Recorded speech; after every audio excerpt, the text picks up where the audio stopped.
Welcome to the Not Move podcast. This is your host, Better Betters. We have a lot of baseball today. A couple of games are about to start here in about 10 minutes. First thing I do like to do is go over weather. The Reds and the Mets. Looks like we got 10 to 11 mile per hour winds out to left center field.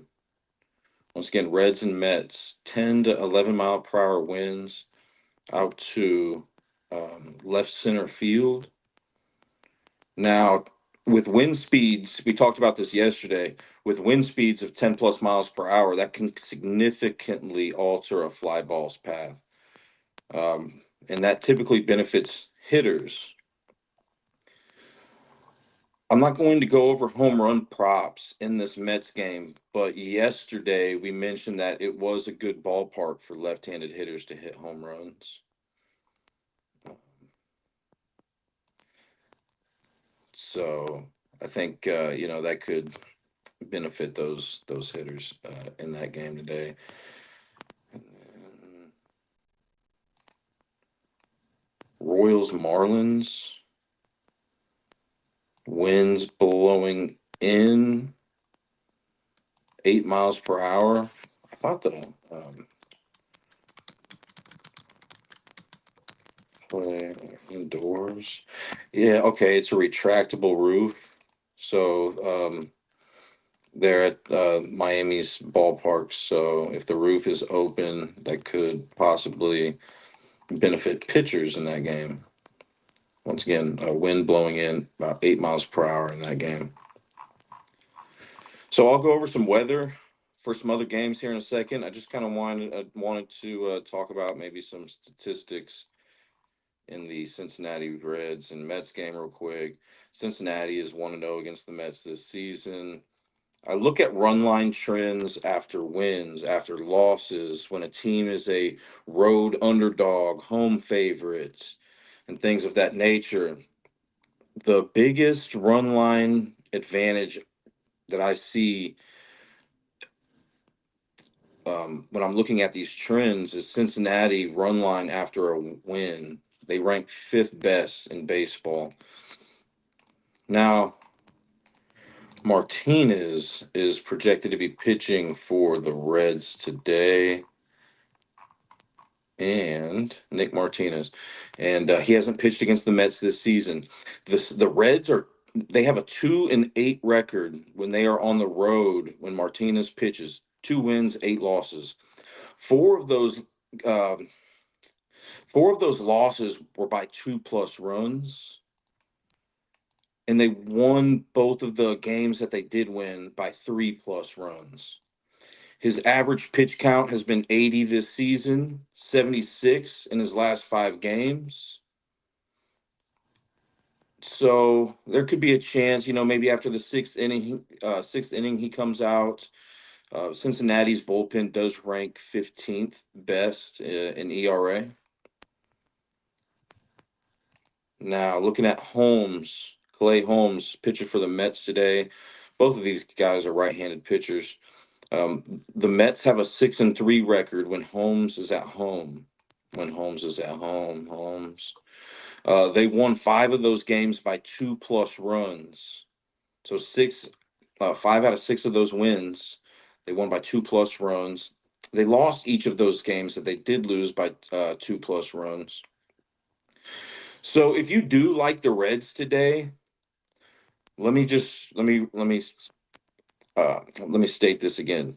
The Reds are 2-8 when they're on the road with Martinez. They won both of those games by 3+ runs. Holmes is 6-3 when he's at home, and the Mets lost each of those games by 2+ runs. So if the Reds do win this game, the statistics, the trend is that they win this game by 2+ runs, 3+ runs. But we'll get into maybe a winner here in a second. Um, Now Holmes does have a high walks per 9 inning average, 3.6. which could cause some guys to get on base for Cincinnati. They do rank 13th in stolen bases per game, but the Mets are good at base stealing prevention. They rank second best in stolen bases allowed per game. So I'm looking at, runs per game on the road versus runs per game allowed at home here. That the Mets don't allow a lot of runs at home, but the Reds are pretty good at scoring runs on the road. I think that's pretty even when looking at it the other way as well. Base stealing, um, I would give a slight advantage here to the Mets. Bullpens are about even. The Mets strike out less than the Reds. The Mets rank 11th in team strikeouts per game. The Reds are below average. They rank 23rd in that department. Now, hitters that I like for the Mets: Alonso, Soto, Nimmo, Lindor. On the flip side, with the Reds, Ellie, Friedel, Lux, Hayes, and Steer. If I were to pick a winner in this game, I would go with the Mets. Just I think what really sticks out to me is that they're 6-3 at home with Holmes, and then the Reds are 2-8 on the road with Martinez. I don't think this will necessarily be an easy win, but that's where I would lean. I don't love the pick, but there you have it. Those are my thoughts on that game. If you guys have any comments, the best way to comment is through the Kick stream or the Kick app or YouTube. All right, moving on. These games are starting up really soon. Royals and Marlins. Marlins are 1-0 against the Royals this season. The biggest run line trend that I see is for the Marlins. They rank third on the run line, record-wise, after a win. I didn't look at this game too deep because I knew it was just starting. But what I can say is that the Royals are 3-6 on the road with Walker pitching. Miami's 5-3 at home with Quantrill pitching. So Miami has an advantage there. Now, from my understanding, Quantrill does allow some people to steal bases. You may want to double check me on that. But I think the Marlins have a pretty tough time at preventing base stealing. Bases allowed per game, and the Royals are an okay base stealing team. And yeah, the Marlins do allow the most stolen bases per game. Once again, same thing, as yesterday. If the Royals can get on base, I think they could swipe some bags, and that's what we were saying yesterday during the show. Kansas City has a better bullpen ERA. This one's just it's tough for me to call once again here. I didn't look into this as much as I would like to, so I don't even feel comfortable, really giving a lean on this game. But it looks like the Marlins bats match up a little bit better than the Royals today.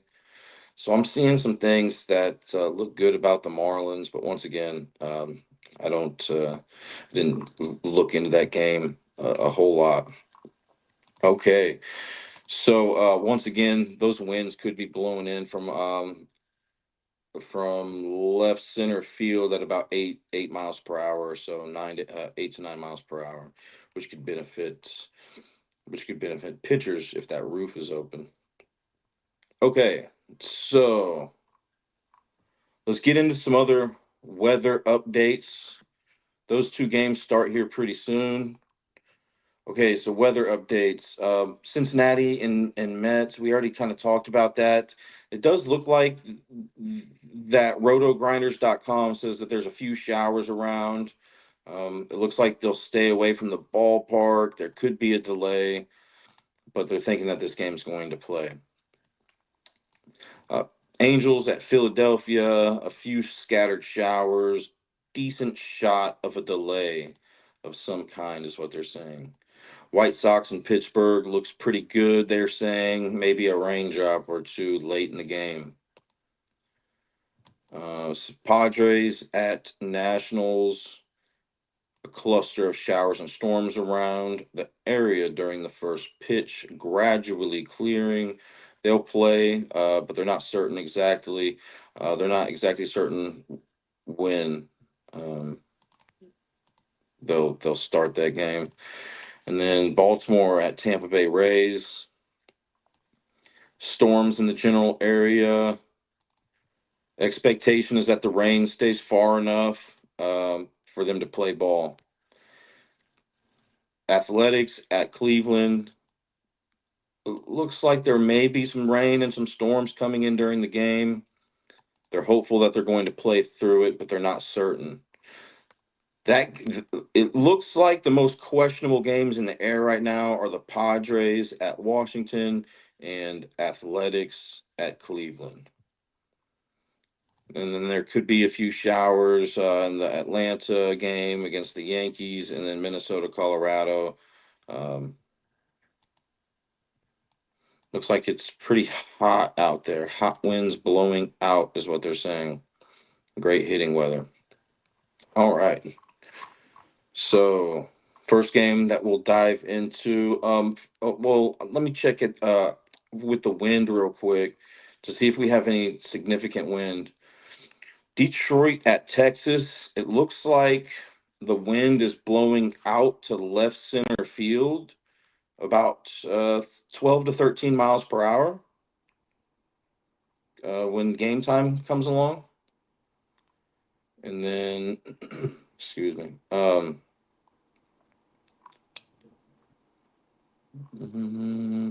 Twins and Rockies, wind blowing out about 8 to 7, 6 miles per hour. That could give a little carry to the ball. Brewers, Dodgers, 6 to 8 miles per hour, blowing out to right center field, which could definitely, put some carry on that ball. I know the Dodgers Stadium is pretty good for hitting home runs, so that adds another home run element in that game if you like any home run hitters. All right, and that's about all I see for weather. Then I'll check on the weather as we progress through the show. All right, Angels at Philly. And I'm just going to kind of look at my notes yesterday. I did pick Philly yesterday. They lost by a run. They started off good.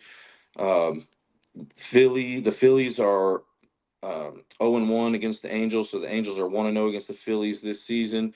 This is a pretty decent park for left-handed hitters to hit home runs in, from my understanding.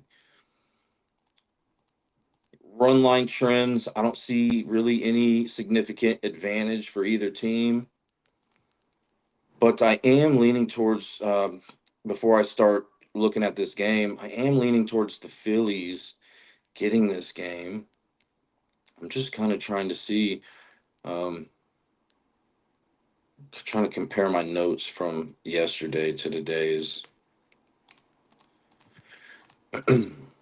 Okay, so we have Kikuchi projected to pitch for the Angels, left-handed pitcher, versus Walker, right-handed pitcher for the Phillies. Kikuchi hasn't pitched against the Phillies this season. The Angels are 3-7 when Kikuchi pitches on the road. 3 wins, 7 losses. Okay, here's a pretty interesting statistic.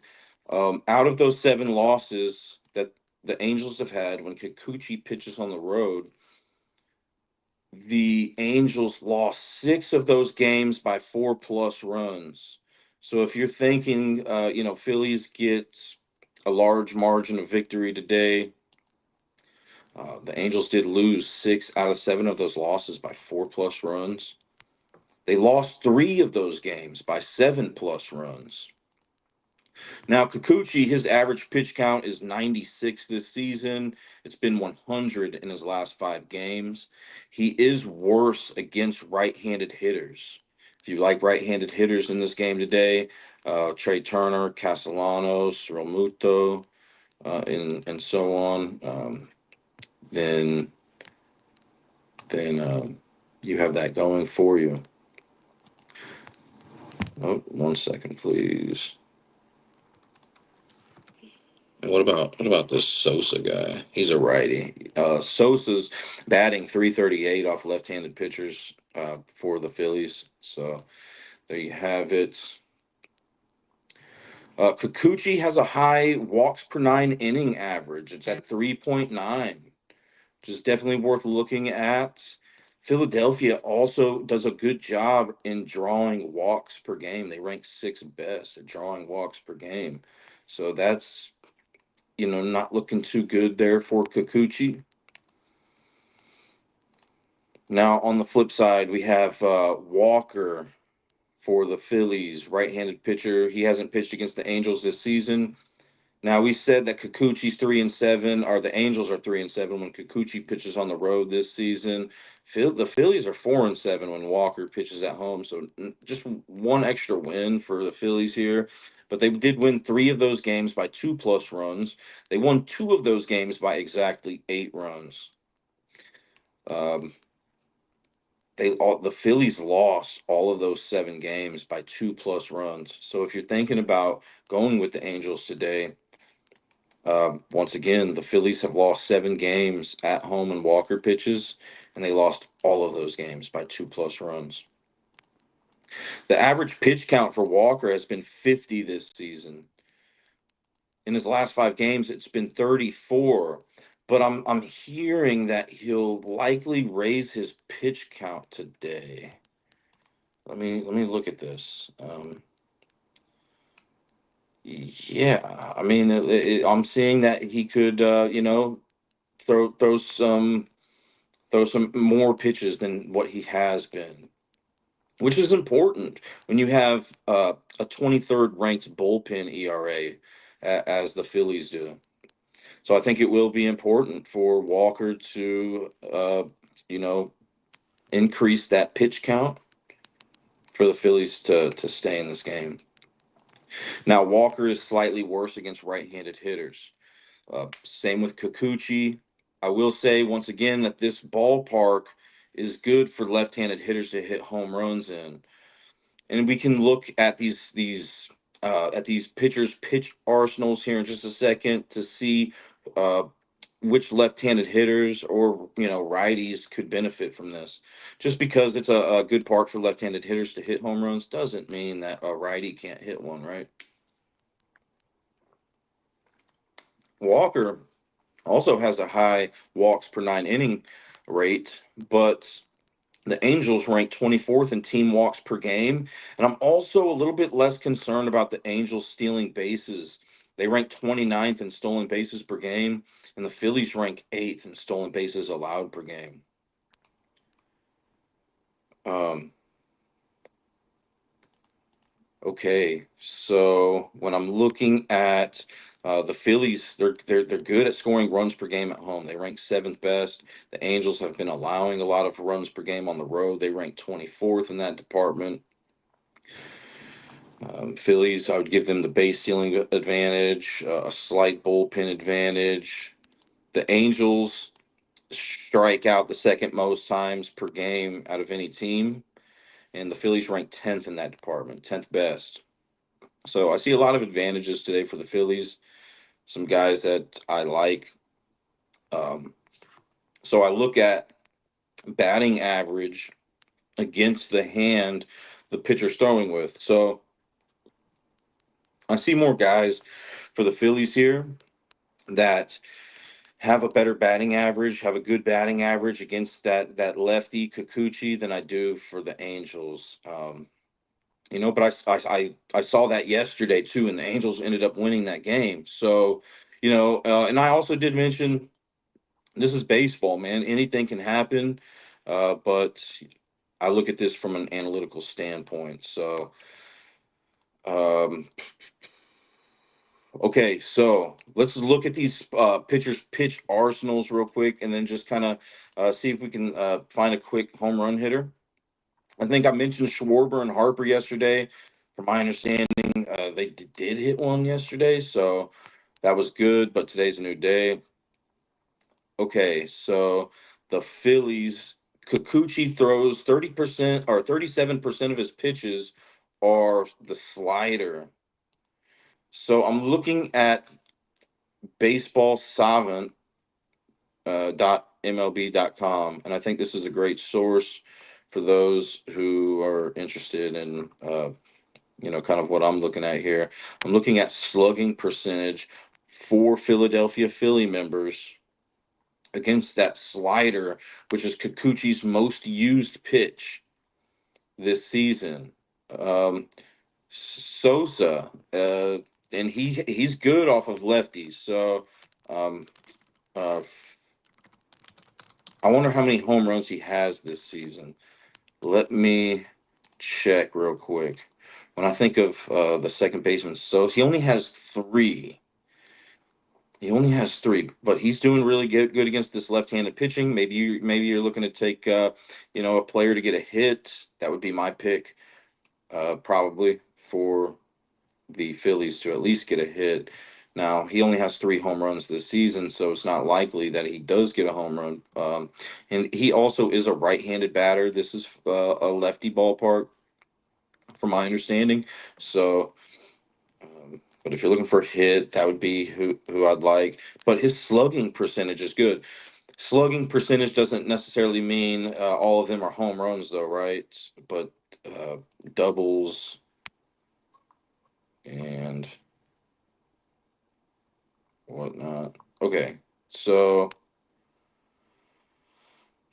who else here? I'm looking for a lefty. I mean, Harper has a 429 slugging percentage off that specific pitch. If I were to go with a lefty for the Phillies, I would go probably with Harper or no, it'd be Harper. Okay, so we can also just look real quick. Kikuchi's second most used pitch is that 35% used four seam fastball. So we can look at this real quick. Slugging Schwarber leads the team in slugging percentage off that four seam. And Kikuchi does like to use that. So I could see, Schwarber and Harper, if that's what you were thinking about, taking one of those two guys or both of them to hit home runs again here today. I could see that happening. Is Max Kepler in this starting lineup for the Phillies? No. So nothing really changes here, except I do like Sosa. I don't know if I really liked him yesterday against the right-handed pitching starting pitcher for the Angels. On the flip side, we're looking at Walker. 29% cutter is what he likes to throw, which is not the high. He has a diverse pitch arsenal. So um, it's a little bit tougher to pinpoint players that are going to see what type of pitch when the pitcher throws more of a diverse pitch arsenal. But I'm looking here. Um, I like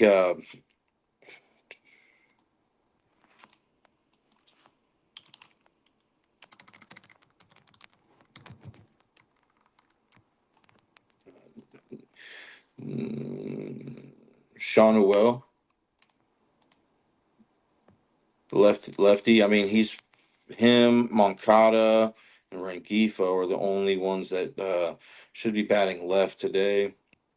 But Sean O'Well is probably going to be my guy here for a lefty to hit a home run against Walker. But he is slightly worse against right-handed hitters. I will say that Walker is.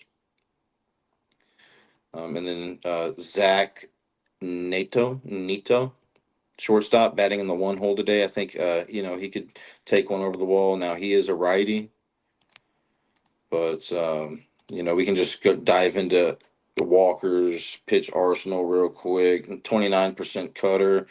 That's his most used pitch. And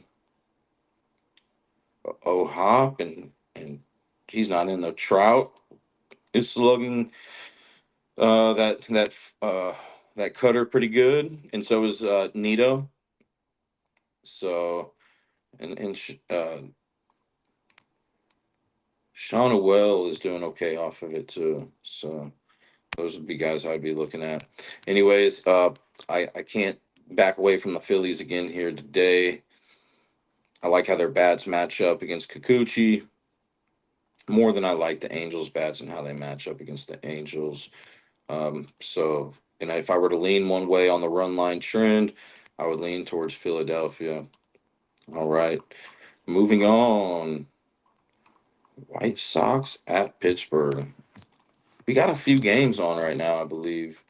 The Marlins are up 1-0 against the Royals. I wonder if Stowers hit another home run. I have to check. He's been on fire. No. Okay. Anyways, let's get back to the matter at hand here. White Sox at Pittsburgh. White Sox at Pittsburgh.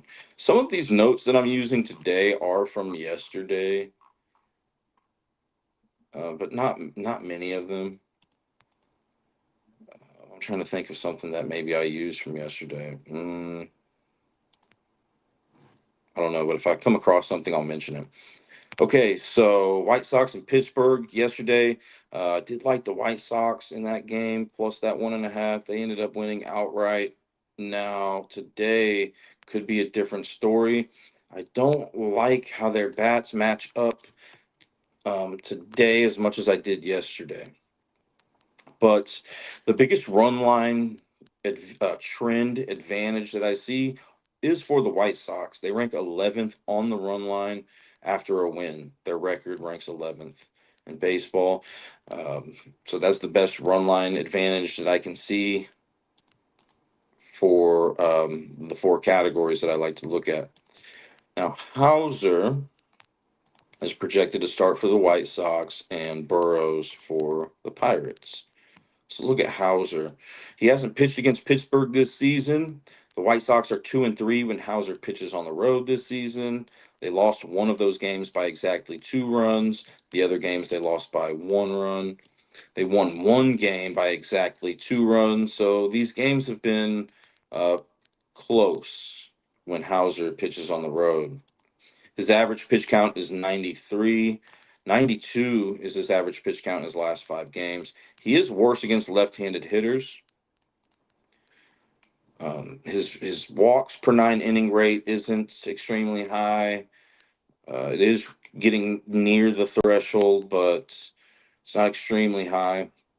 Also, Pittsburgh ranks 20th in team walks per game, so I think it will be difficult for Pittsburgh to draw multiple walks in this game.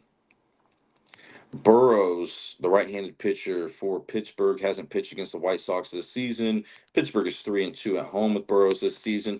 If you like Pittsburgh today, Pittsburgh won all 3 of those games that they had Burrows pitching at home by 3+ runs. So Pittsburgh won by 3+ runs in every game that the Pirates won at home with Burrows. They lost both of those games by 3+ runs as well. The ones that they did lose. So, I mean, it's tough to to kind of tell what to take from that, just because Hauser's games have been so close. These games have been a little bit larger margins with Burrows. So I think just kind of whoever imposes their will on the opposing team is going to come away here. Anyways, average pitch count for Burrows is 70. Now, the reason why I really like to look at this average pitch count is because the bullpen could come and play a big factor in it, right? So, if your average pitch count for your starting pitcher is 30, you'll probably come out of the game early in the game, and then your bullpen will have to come in and help. So, 70 is his Burrow's average pitch count, 65 in his last 5. So I do expect Burrows to come out of this game somewhat early, maybe around the 5th inning. Unless you find information that he'll pitch deeper into this game, but that's when I would just expect him to come out by around the 5th inning.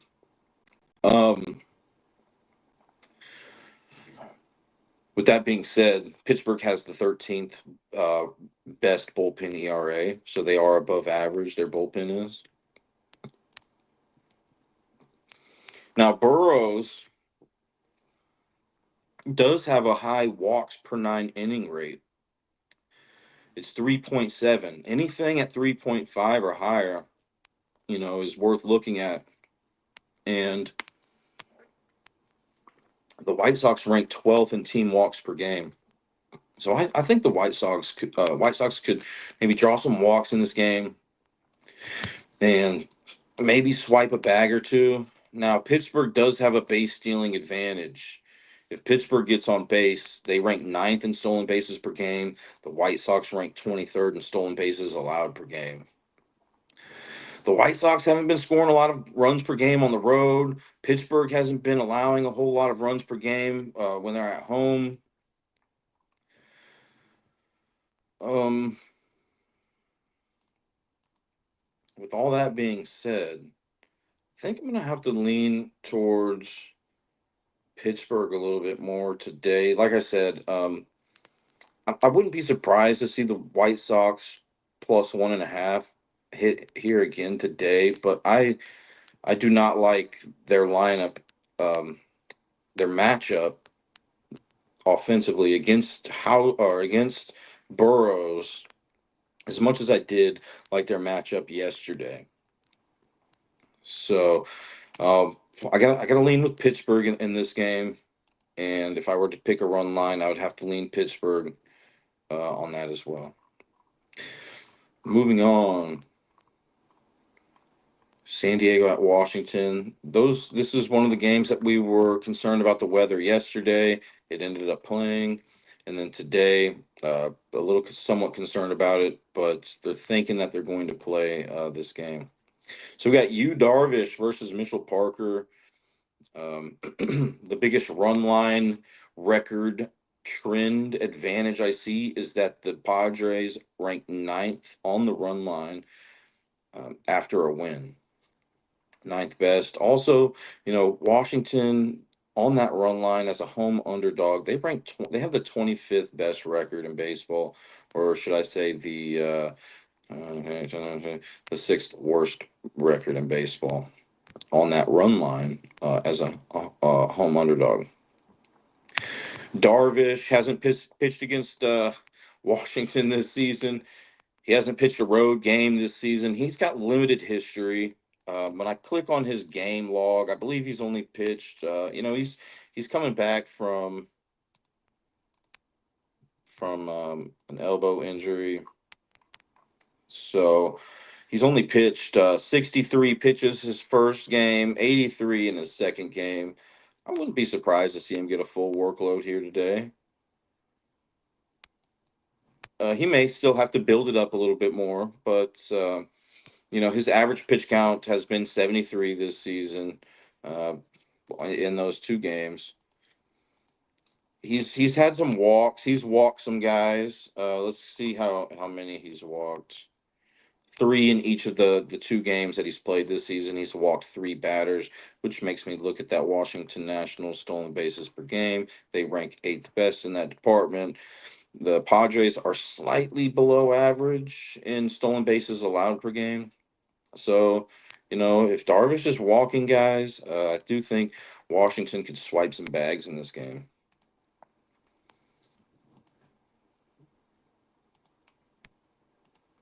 But what I will say is Washington ranks 26th in team walks drawn per game. So they're not very good at drawing walks. And so Darvish played the Phillies and the Diamondbacks. Okay. Phillies and Diamondbacks. Let's go see walks per game, team walks per game. Let's go see what the Phillies and Diamondbacks look like with drawing walks. Arizona ranks third best. Philadelphia ranks sixth best. And once again, Washington ranks 26th. So um, maybe he doesn't walk as many today against a team that doesn't draw a whole lot of walks. On the flip side, we got Parker, the left-handed pitcher. He pitched at San Diego on June 23rd, and Washington did win that game 10-6. He pitched 6 innings, allowed 6 hits, 3 earned runs, 2 home runs, 2 walks and a strikeout. So that was a high-scoring affair, and the Padres have proven that they could hit a couple dingers off of this guy this season.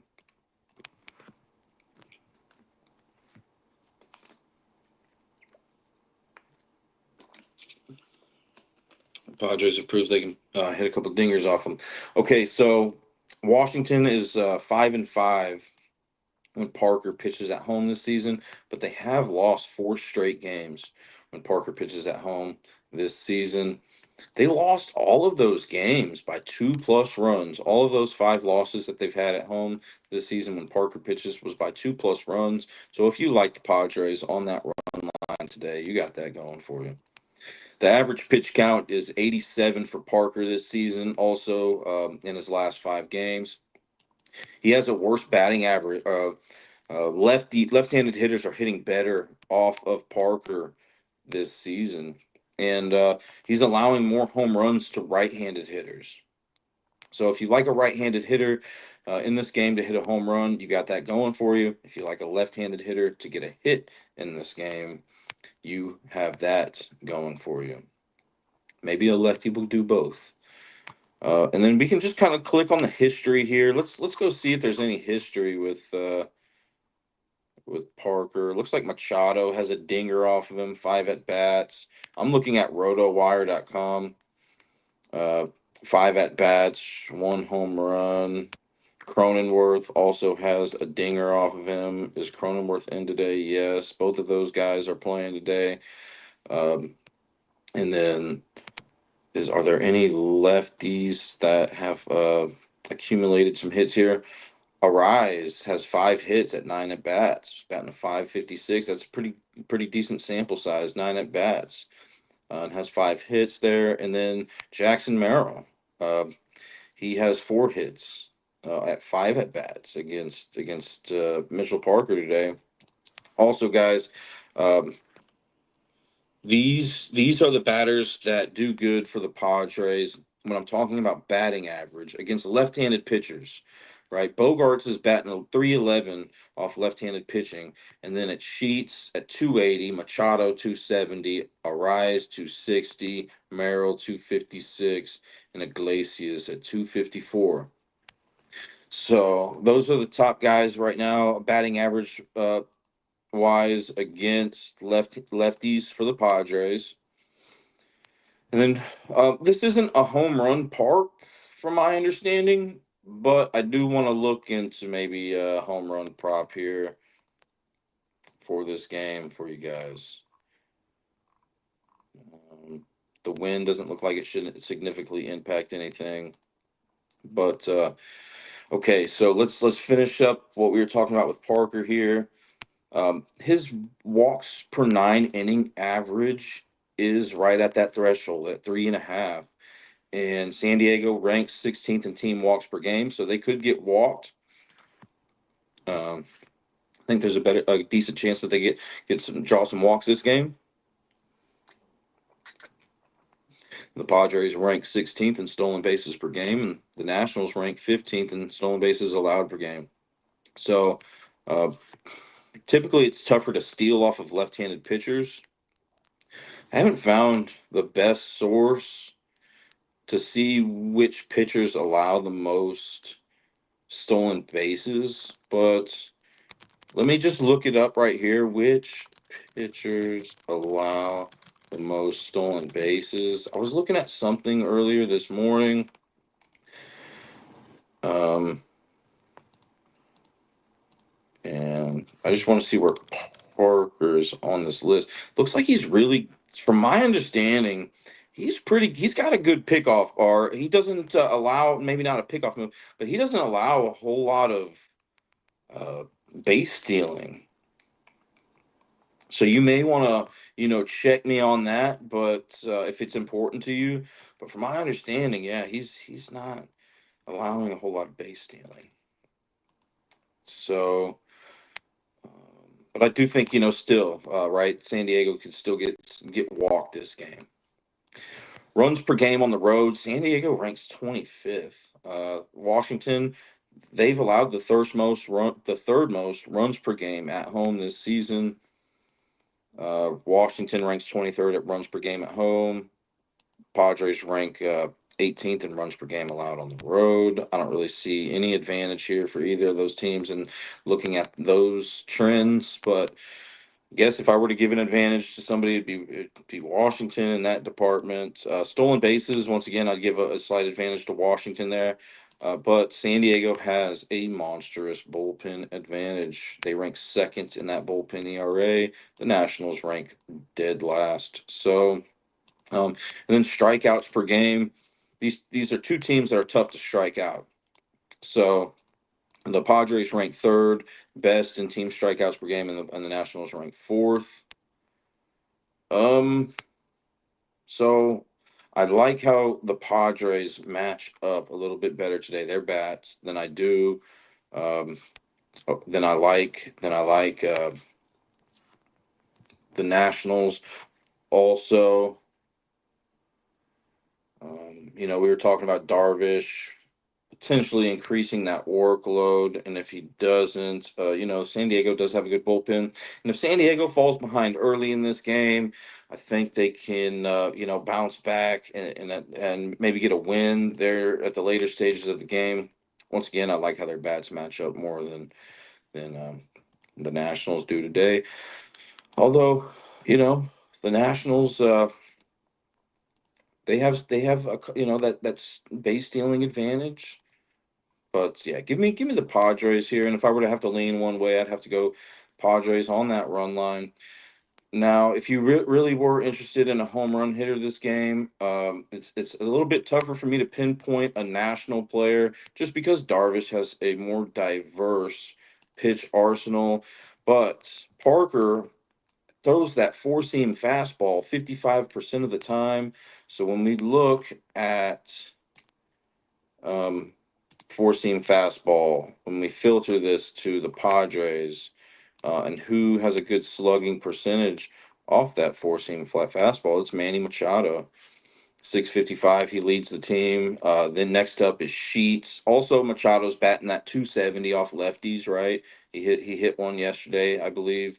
Then Gavin Sheets batting slugging at a 569, and then Arise. And all of them are on that list. They have good batting averages against lefties this season. Um, so that's kind of who I'd be looking at for a potential dinger in that game. Moving on, we have Baltimore and Tampa Bay. Looking at these run line trends, the biggest advantage I see is that Tampa Bay it ranks 10th best record wise on the run line after a win. And the Orioles ranked 26th on the record wise on the run line after a loss. So those are the big trends that I see in that department. We have the right-handed Kramer versus the right-handed Littell in this pitching matchup. Let me refresh rotowire.com real quick. I think they do a great job with giving us accurate lineup confirmations. I've seen some other people use some other sources, and I found this one to be the most reliable. And yeah, there's some other sources that I find reliable that are not from RotoWire and stuff, and I'll let you know whenever I do come across those sources. Okay, so right-handed pitcher Kramer. He pitched twice against Tampa Bay this season. Baltimore's pitcher today. He pitched at Tampa Bay on 6/17, and Baltimore won that game 5-1. He only allowed 4 hits through 5 innings pitched. He didn't allow any homers, 2 walks, 4 strikeouts. Then he pitched versus Tampa Bay, so he's already pitched at Tampa Bay. This game's at Tampa Bay today. Baltimore won that game 5-1. Once again, that was on 6/17, so about a month ago. And then he pitched versus Tampa Bay on 6/29, and Baltimore won by that exact same score, 5-1. He only allowed 3 hits, 6 strikeouts. So he's had a 6 strikeout game, a 4 strikeout game. Um, He allowed 3 hits in one game, 4 hits in the other game. He's done a very good job limiting this Tampa Bay Rays team. However, Baltimore is 4-8 when Kramer pitches on the road this season. His average pitch count has been 91 this season, 89 through his last 5 games. So, you know, I think it'll be key for Kramer to get near that pitch count here today, because Baltimore does rank 25th in the league with that bullpen ERA. Kramer is worse against left-handed hitters. Okay. What I will say is this ballpark, from my understanding, is good for right-handed hitting home runs. We saw that yesterday, and we mentioned that on yesterday's show. Caminero and I believe it was Yandy Diaz. Both of those guys ended up hitting some ding dongs. So yeah. Anyways, once again, Kramer, if you like a home run hitter in this game here today for Tampa Bay, I would be leaning more towards a lefty here. Let's see some lefties. Well, it's second best for right-handed hitting home runs. You know what I mean? I don't know if Tampa Bay is the spot or not to pick a left-handed hitter hitting home run, but maybe for a hit. You know what I mean? Let's see here. Mangum, Aranda, Simpson. These are guys I like for a hit. These guys are all batting 300 or higher off of right-handed pitching this season. Andy Diaz, he's a righty. Brandon Lowe batting a 296. He's a lefty. So these guys are hitting really good off of right-handed pitching this season, but for some reason Kramer's just giving them a little bit of a problem. Kramer does have a diverse pitch arsenal, so it's tough to pinpoint, which of these players are going to see a specific pitch. And his home runs per 9 inning rate isn't crazy. His walks per 9 inning rate isn't alarming. I like Kramer's history against Tampa Bay this season, but I do like how Tampa Bay's bats match up against right-handed pitching. Which one means more to you? That the fact that Tampa Bay is good at that going up against righties this season, or that history from Kramer. Moving on, Littell, right-handed pitcher for Tampa Bay, pitched against Baltimore twice this season. Baltimore, looks like he pitched against Kramer on 6/17. Baltimore won that game 5-1. He allowed 7 hits. Littell did for Tampa Bay, allowed 7 hits in that game, 3 earned runs, 1 home run. And then he pitched at Baltimore on 6/28, and Tampa Bay actually won that game 11-3. He actually pitched pretty good that game. 3 hits allowed, only allowed 1 home run. So he's had one game that he didn't do so good against Baltimore, and then one game that he did do good. Tampa Bay is 4-5 at home with Littell this season. His average pitch count is 87, 85 within his last 5 games. Tampa Bay has about an average bullpen ERA. They rank 14th. Batters, it doesn't really matter if they're a left-handed batter or a right-handed batter against Littell. No specific side of the plate is batting a whole lot better than the other, and I'm speaking about batting average and home runs allowed. His walks per 9 isn't alarming, but his home runs per 9 inning is it's kind of up there. 1.9 home runs per 9 innings. So, I'm thinking, maybe a right-handed home run hitter here, since this is a home run park for right-handed hitters. From my understanding, it's one of the best for right-handed hitters. So let me see who's got a good batting average. Laureano. I just don't know how many home runs Laureano has for. He has 11. He has a nice batting average, 298 off of right-handed pitching this season. And then when we filter this by Littell's most used pitch, that that slider. Let's filter this by slider. Go over here to the Orioles and update this slugging percentage list. Who's doing good off of that slider? Once again, he uses that slider 31% of the time. So Westberg batting a 917 slugging percentage off of that slider, but his batting average could be a little bit better against right-handed pitching. Loriana batting a 679 slugging percentage wise. So uh, I'm thinking Loriana could get this. Ding dong. What about the splitter? His second most used pitch here. Um, Loriano's batting a 400 slugging wise on that pitch. So yeah, I would go with that. That would be my pick for a home run hitter in this game. All right. So let's get back to who might win this game. Baltimore, they've been struggling scoring runs per game on the road this season. Tampa Bay has done a decent job at limiting runs per game at home. And then Tampa Bay has done a great job at scoring runs per game at home this season. They rank 10th. And Baltimore has allowed the fifth most runs per game at home this season. Base stealing advantage.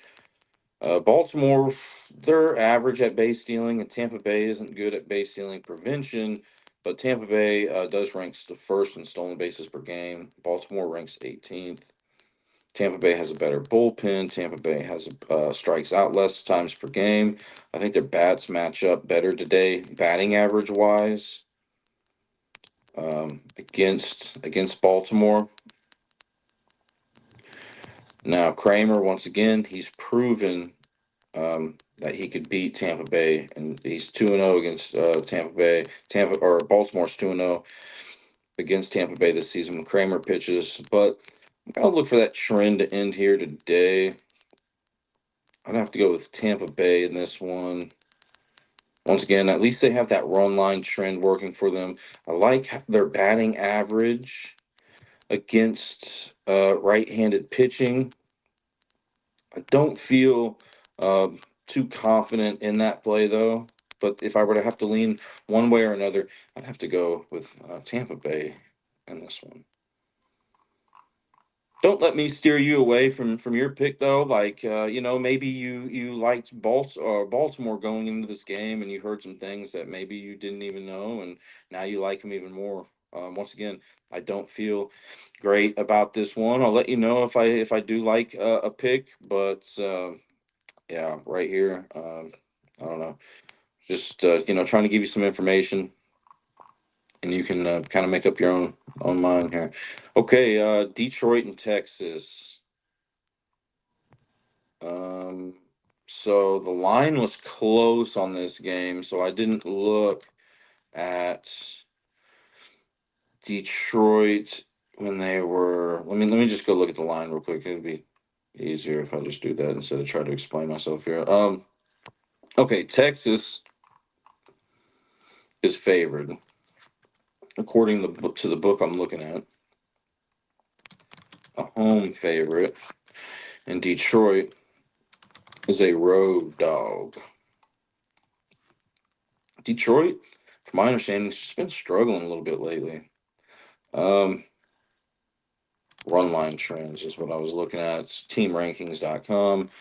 I like to filter this by, Detroit when they are a home underdog. What is their record looking like? They have the fourth worst run line record in baseball when they're a road dog. Detroit does. So they rank 30, 29, 28, 27th. So that's not good. What about Texas when they are a home favorite?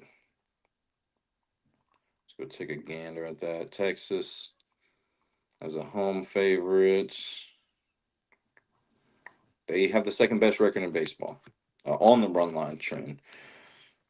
So they're 14-14 to the run line, which is the second best in baseball when they're a home favorite. Okay. So I like that trend. I also like another trend for Texas here. They are 4-0 and rocker pitches at home this season. So if you like Texas today, you got those going for you. And let's just go take a look at the MLB standings real quick. I feel like Detroit just has been a little off lately in their last 10 games or so. They're on a 5-game losing streak. So, anyways, looks like let me close some of these tabs that I have opened up on my computer here. It can get pretty hectic sometimes. I can lose my train of thought if I don't stay organized. I hope everybody's having a great day so far. Thank you so much for joining. Once again, if you guys have any questions, I know some of you may have viewed my shows on last season on some other platforms. From my understanding, the best way to ask questions and whatnot is through the Kick app or YouTube. If you guys have any questions, but I kind of like just kind of doing this. I think this is informative and stuff. So, okay, so I think sometimes when people ask a lot of questions, sometimes I can focus on that one question too much, and it kind of makes people feel like they're not. They want to hear this other information. So I don't know. Maybe we'll have days where we do a Q&A and then other days not. Once again, this is my 5th time doing it on this platform that I'm using right now. So, anyways, let me just make sure that the tabs that I'm looking at are closed or organized at least. All right. So the Mets are up 1-0. I have to take a look real quick. Cool. Mets up 1-0. Royals down 1-0. Okay.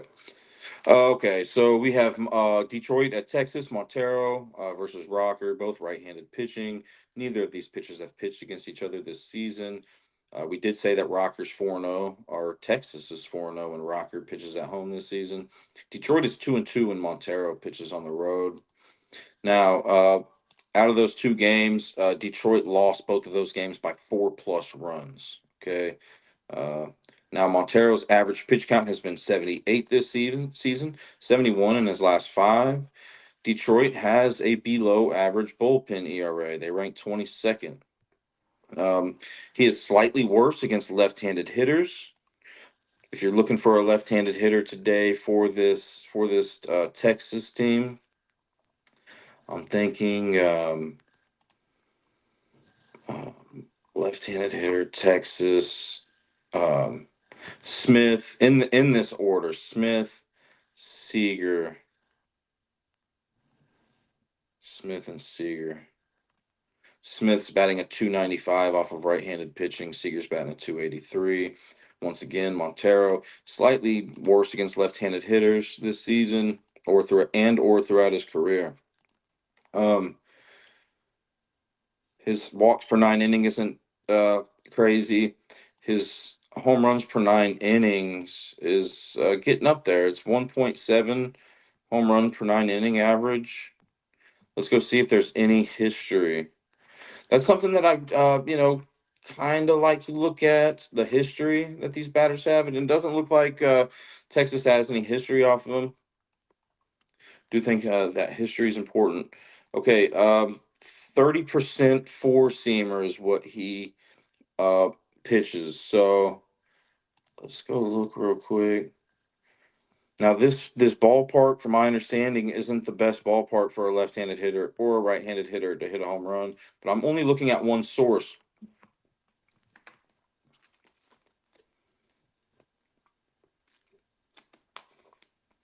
All right, so let's go check out who's doing good against this four seam for Texas Rangers. Joan Heim. I was more so looking for a lefty. Seager is doing better than Josh Smith. Slugging percentage wise. Oh, that's not a four seamer. That was a split. Definitely got to make sure we have our filters entered incorrectly. My apologies. So Langford, 477 slugging percentage off that four seamer that Montero likes to use 30% of the time. Seager slugging a 456 off of it. Where's Smith? 378 off that four seam fastball. And then 23% he uses a slider. Once again, Seager.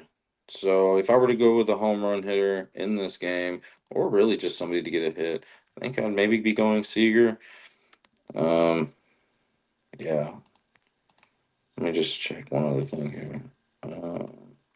I mean, once again, I could see Josh Smith getting a hit though too, or a homer. Okay, moving on. Once again, Texas is 4-0, and Rocker pitches at home this season. They won one of those games by exactly 2 runs. The other wins were all by a run. So Texas has been edging out these victories against opponents when Rocker pitches at home this season. So if you're thinking about taking, Detroit for some reason by 2+, um, the data doesn't look terrible against you, but it doesn't look good. The average pitch count for Rocker has been 77, 84 in his last 5 games. Texas has a great bullpen. They rank third in that bullpen ERA. Now let's see. Rocker, he has a worse batting average against left-handed hitters. So if you're looking like a left-handed hitter today for the Tigers, you got that going for you. But he has allowed slightly more home runs to right-handed hitters. So the data's just kind of telling me if I like a left-handed hitter, I'm gonna like him for a hit. A right-handed hitter, I'm gonna like him for a ding dong. Um, 1.6 home runs per 9 inning as well. So you know, I could see somebody cranking one off him today. I just once again I don't know if this is the greatest park for a player to hit a home run, but people hit home runs in every ballpark. So I don't know if you should let that steer you away if you do like a guy today for this Detroit team. Now, if you guys, I'm liking batting average wise against right-handed pitching for this Tigers team. Riley Green, and let me make sure that these guys are starting real quick. Keith Torres, Dingler's not in. McKinstry. All right. So, Detroit, they've been great at scoring runs per game on the road this season. Oh, you know what? Let me go back to this real quick. Let's see if we have any history here from these Detroit Tiger players against this pitcher. We have no history. And then let's just filter by. We said right-handed hitters hit better off of Rocker when we're talking about home runs. So Green is a lefty. Keith is a lefty. So that leaves us with Torres, really just Torres, right? Rocker, 28% sinker. That's his most used pitch. Let's go filter this by sinker. Sinker, 28%. And we're looking for Detroit Tigers. Really just looking for Torres and how His slugging percentage 388. So just it's okay, I guess, but not the greatest.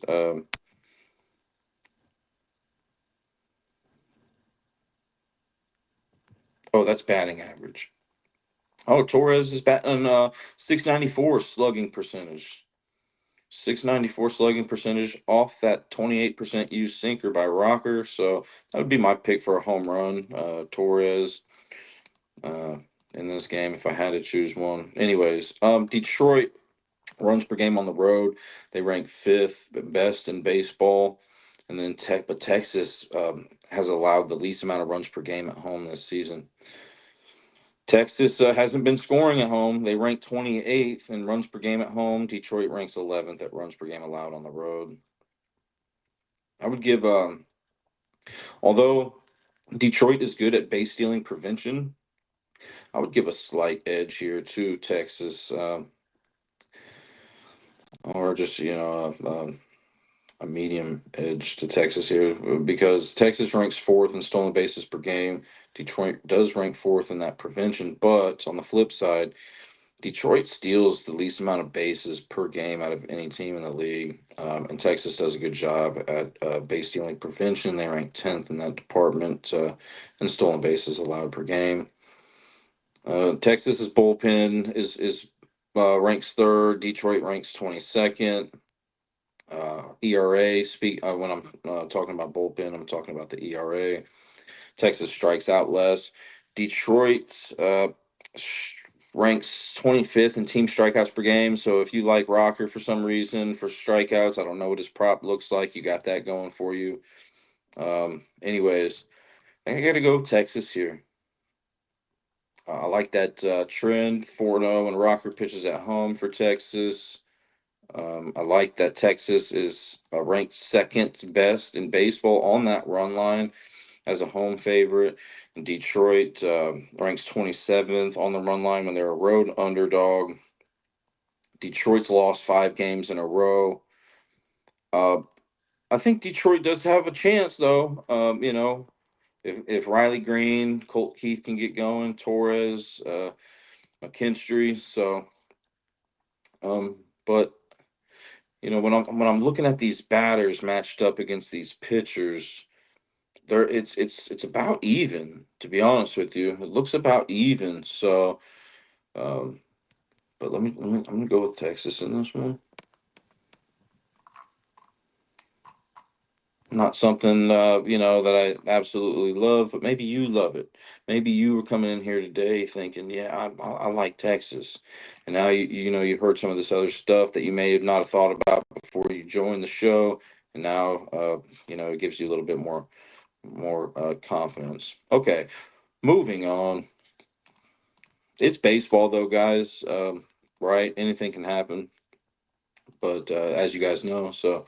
Anyways, okay, athletics in Cleveland. Cleveland. All right, so the athletics and Cleveland.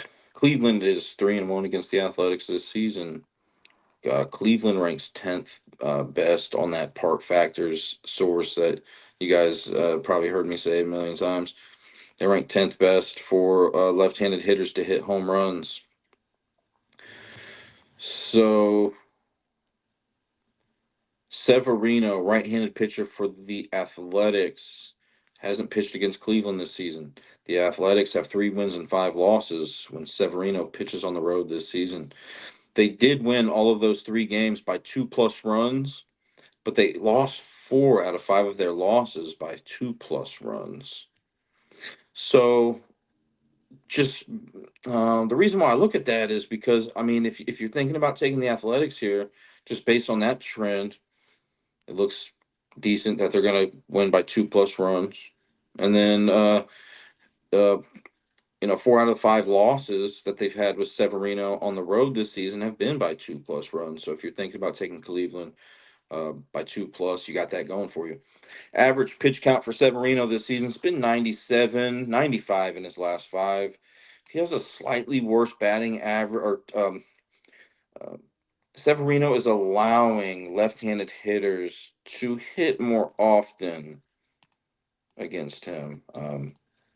The batting average for lefties is a little higher for Severino. So, a guy that comes to mind for me in this game is Jose Ramirez, right? And he's really the only guy that's starting today for Cleveland that I really like when we're talking about batting average. And maybe I'm being too picky, but that's the guy I'm looking at. But let's go see how Jose Ramirez has been slugging off of that.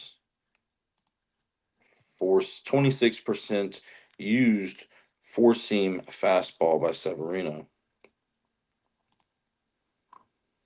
Okay, so we're filtering this by Guardians. I'm trying to find Ramirez. I mean, yeah, he's slugging at an 851. Is there any history that that Jose has off of Severino? Yes, 3 home runs and 13 at bats. So what about wind? Is wind traveling in a decent direction? Sure. Looks like it's traveling towards right center field. So for a lefty, that can be uh, advantageous. And we've talked about how just winds as little as 5 miles per hour can make a ball travel 20 extra feet. So um, yeah, if you like Jose Ramirez today, that's probably the best home run prop that I think, statistically speaking, that we've talked about. But let's go see some other pitches here. Oh, that was against a sinker. That's what we're looking at. But let's go see if he hits that four seamer any good. He's slugging 500 off that. But Severino does use that sinker, 23%. So there's not a whole lot of difference between his 26% used four seamer and his 23% used sinker. He's still slugging at a decent amount there. And then sweeper is the last pitch. Sweeper, how's Jose doing off of that? Yeah, he leads the team in slugging percentage at 625. So uh, yeah, let me see a Jose Ramirez home run today. Also, worth. This is something else, but I'm gonna look at. Not only does he have good history off Severino, right? But something else that we can look at real quick. Um, just make sure that we cover all of our bases here. Is um, does Jose Ramirez have more home runs this season off of lefties or righties? Mm, let's go look. Because he's a switch hitter. Jose has 14, but you also got to take into consideration at bats, right? Or plate appearances. Let's do at bats. So 241 at bats and 14 ding dongs when Jose is batting as a left-handed hitter against a right-handed pitcher, which is the situation he's in today. And then as a right-handed hitter, Ramirez has uh, 4 ding dongs, 4 home runs. Was that 122 plate appearances? Or we're looking at bats, right? 108, 108, 4 home runs. So if you multiply the 108 by 2, you get that 216, and then you multiply the 4 to 8, and then maybe add a couple. It looks like he's better off of right-handed hitters. So, uh, anyways, moving on. So Allen, the opposing pitcher, Logan Allen, for the Cleveland Guardians, is a left-handed pitcher. He hasn't pitched against the Athletics this season. Cleveland is 4-5 at home with Allen pitching. They won 3 of those games by 2+ runs. They lost 4 of those games that they did lose by 2+ runs. So the trends are saying that this game is going to be decided by 2+ runs.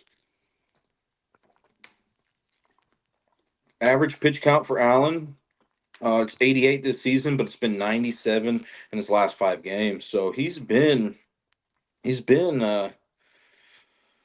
you know, going deep into games, or at least keeping his pitch count high. Left-handed hitters and right-handed hitters don't particularly have uh, a better batting average or a higher home run rate against this guy. His walks per 9 inning rate is a little alarming here. It's at 3.8. The Athletics rank 17th in team walks per game, so they're average. I would think that the Athletics could draw some walks here today, which makes me uh, instantly look at that base stealing. The Athletics are below average at base stealing. They rank 22nd, and it's typically tougher for guys to steal off of these left-handed pitchers. I'll go look at this source that I was looking at, to see if Allen is on this list anywhere. Mm, um, Looks like he's pretty good at holding, base stealers, if I'm reading this correctly, which I think I am. Um, so if you just are interested in knowing if I am reading this correctly or not, looks like David Peterson is a tough guy to steal off of.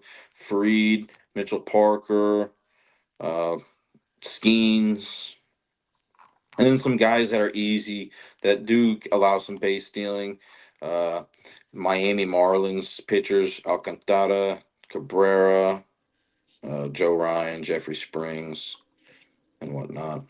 So, um, anyways, I don't, if the athletics do get walked, I don't, know if I'm highly concerned about them swiping bags here today. The Athletics bullpen ERA ranks 29th. The Cleveland's ranks 10th. Cleveland strikes out a few less times per game than the Athletics do as well. So, who do I like in this game?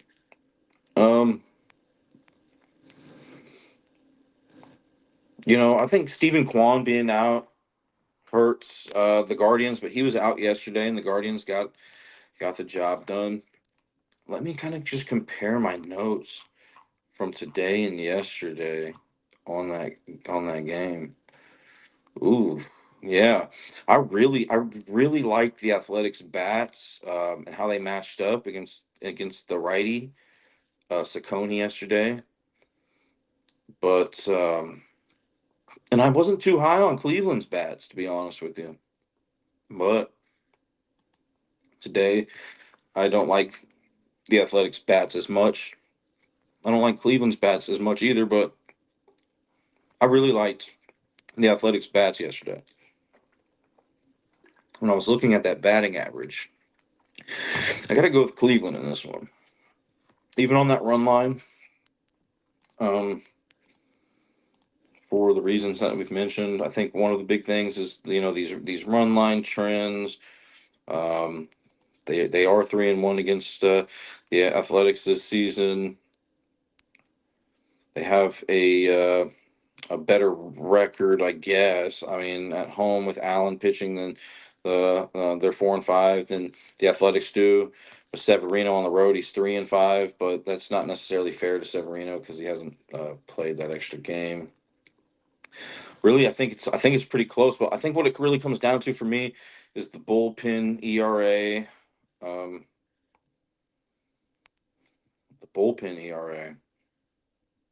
Like I said, I don't feel great about this one, but and you guys know this. I am like very selective in what I like to choose. But um, if I were to lean one way in that game, I'd be leaning Cleveland.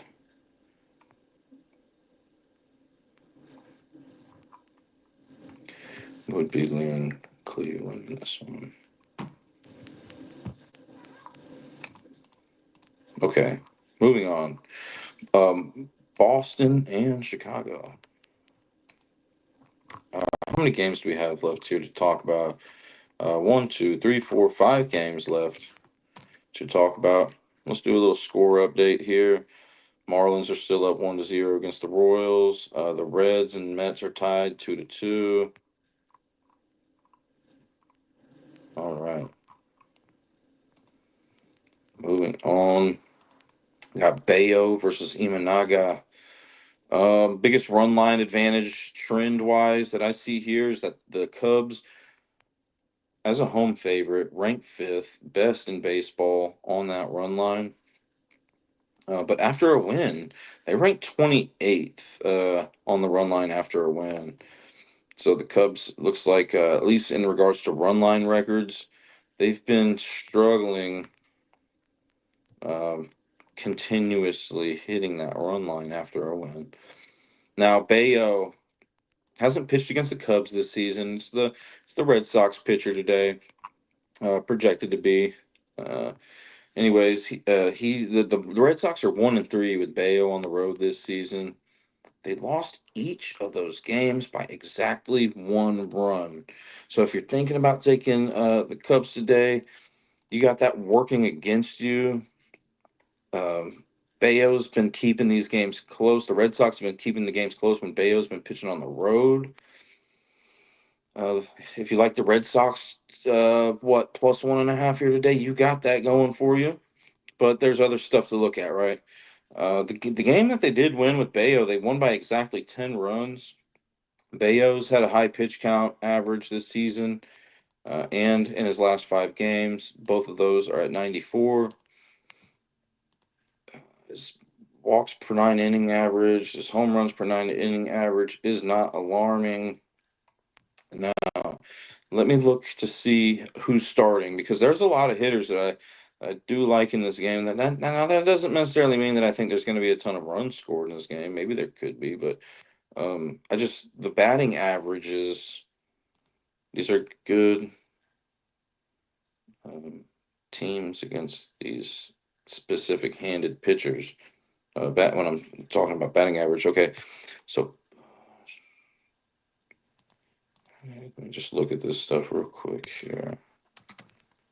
Some of these lineups weren't confirmed when I started the show, and that's why I start the show so late. That's why you guys don't see me start the show at 8 a.m., 9 a.m. and whatnot. A lot of these lineups aren't out yet, and a lot of my decision making is based on these lineups. Right? It's all about matchups. Suzuki, Swanson, other side Gonzalez, Bregman.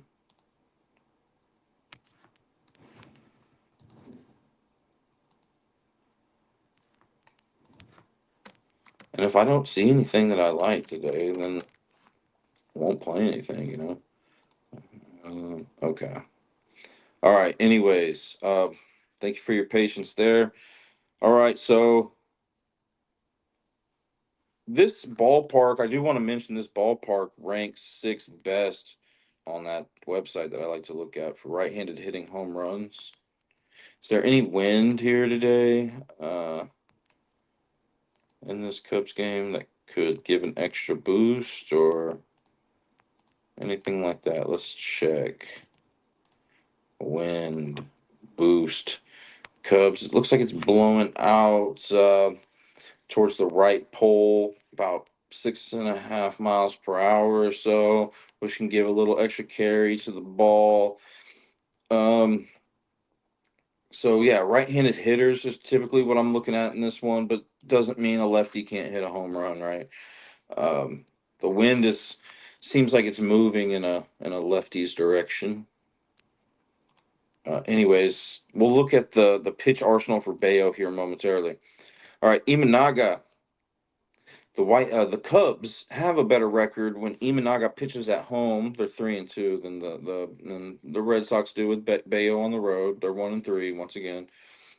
The one They won one of those games by exactly two. And then Imanaga when once again the Cubs are 3-2 with Imanaga at home. They won one of those games by exactly two. The other two games they won by exactly one.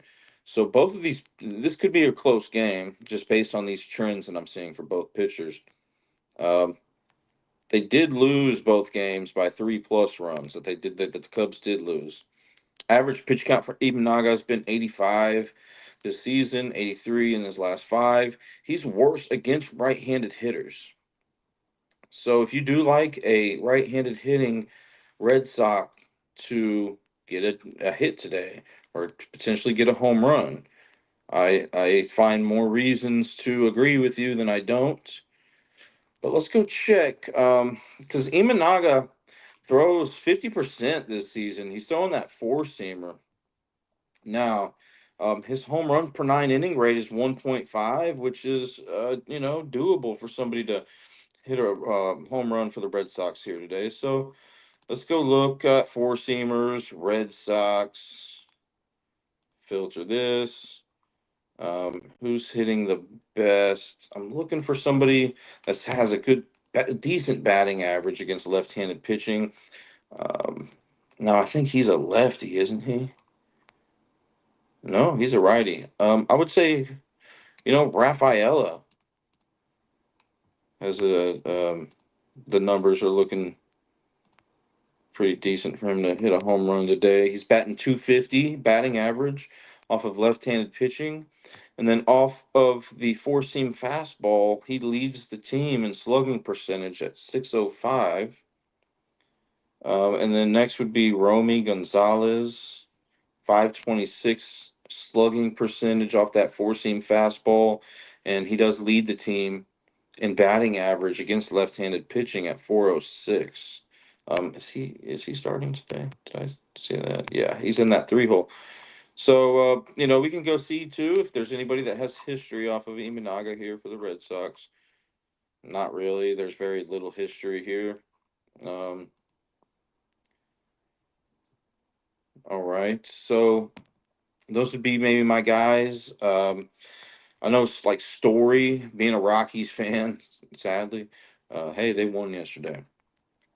Um, I think Story, um, as a you know, I don't know who leads the Red Sox in home runs, but Story does bat 269 off of left-handed pitching, and off of that four seam that we were just looking at. Um, he hasn't been doing great slugging percentage wise off that 261. So I'd just be leaning more towards Rafaela to get that. But what about the splitter, right? Those are his two main pitches: 50% Imanaga, 50% four seamer, 36% split. Story slugging 357 off of that. Rafaela 214. So I'd go with Rafaela if I were to choose a home run hitter for the Red Sox. And then for Chicago, um, left-handed hitters and right-handed hitters are kind of batting the same when we're talking about batting average and home runs against Bayo. So I'm gonna just since this is a park from my understanding for right-handed hitters, that's maybe the first I'll look for. And then Bayo, 38% of the time he's throwing a sinker this season. So let's filter this by sinker. Cubs, it's slugging percentage. Ian Happ, but I think he'd be maybe hitting left today. But once again, if you like Ian Happ, by all means, do your thing. But he's not particularly having the greatest batting average against right-handed pitchers this season. Um, who else is doing okay? What about Suzuki? Suzuki, he's a righty, isn't he? Yeah, thinking maybe Suzuki gets a home run here. He's batting 257. That's his batting average off right-handed pitching this season, and then um, 653 slugging percentage. So that's looking good. I see good things, for Kyle Tucker as well. I don't know if Swanson's in or not. Swanson. Um, what about the his most second most used pitch? That sweeper. Swanson, Suzuki.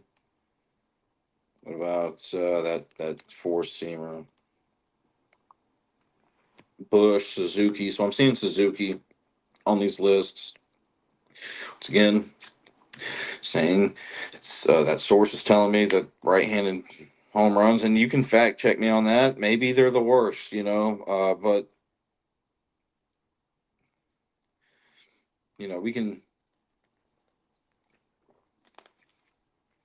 we can even look it up here.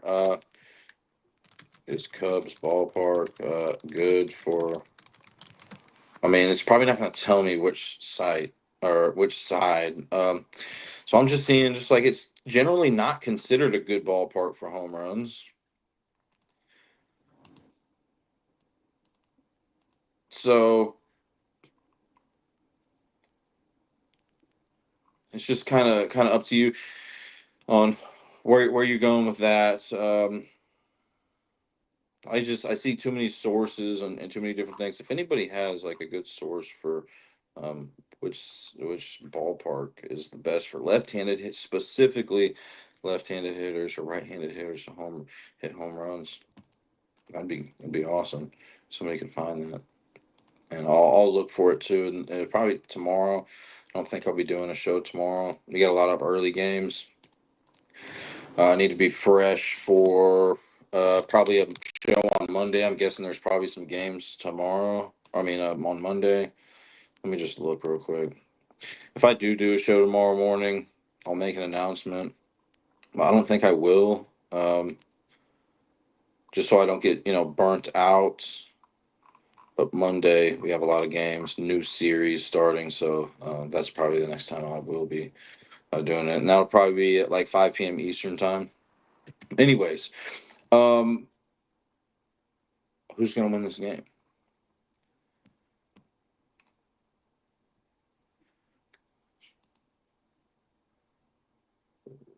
Okay, he's in. Okay, so I've looked at the batting and whatnot. Runs per game at home. The Cubs rank third best. I'm seeing a nice advantage here for the Cubs in regard to that. Boston runs per game allowed on the road ranks 21st. On the other side, it's about even. Stolen bases. The Cubs have I would say, a pretty decent advantage there. Both of these bullpens are good. They rank fifth and sixth in that bullpen ERA. The Cubs are a much tougher team to strike out. The Red Sox strike out the third most times per game this season. Give me the Cubs here. And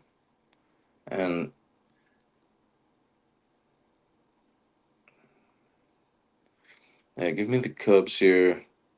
And even on that run line, I think is okay. That would probably be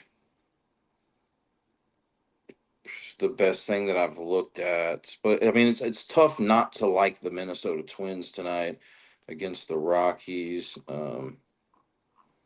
Any time, you know. The Rockies did get a win last night. I mean, it's baseball, right? But imagine going against the Rockies every game, right? Up until today, and maybe you have. Congratulations. I'm not happy for you. No, I'm kidding. I'm kidding. I'm a Rockies fan, but yeah. Anyways, give me the Cubs here on that run line.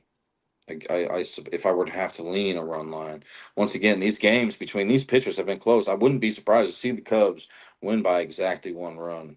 or maybe the Red Sox.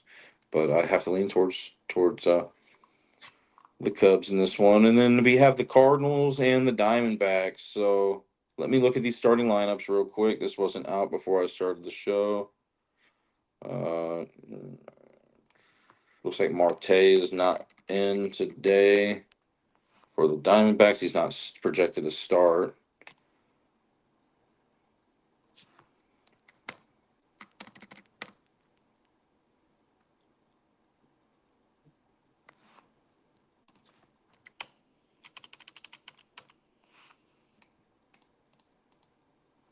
Okay, just like glancing at this, I think I like how the Cardinals bats. At least the batting average. I like how the Cardinals lineup matches up against right-handed pitchers more than I like the Diamondbacks and how they match up against right-handed pitchers. But let's dig into the good stuff here. Uh, Sonny Gray pitched versus, so this was in St. Louis, versus the Diamondbacks on May 25th, and the Cardinals edged out a victory 4-3 in that game. 6 innings pitched.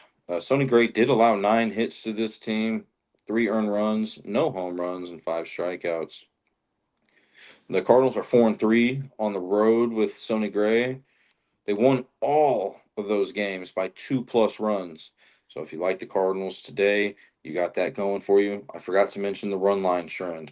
The Cardinals have they're tied for the third best record on the run line when they are a road favorite. Last I saw, they were a road favorite. So, and then also on the flip side, the Diamondbacks, their run line record as a home underdog ranks 24th. So, if you like St. Louis today by 2+ runs, um, those are some good things. Now, if you like Arizona today by 2+, and heck, maybe even 3+, I could see that the Cardinals out of those 3 games they lost on the road with Gray pitching, the Cardinals lost 3 of those games, all 3 by 3+ runs. Average pitch count for Sonny Gray, 83, 70 in his last 5.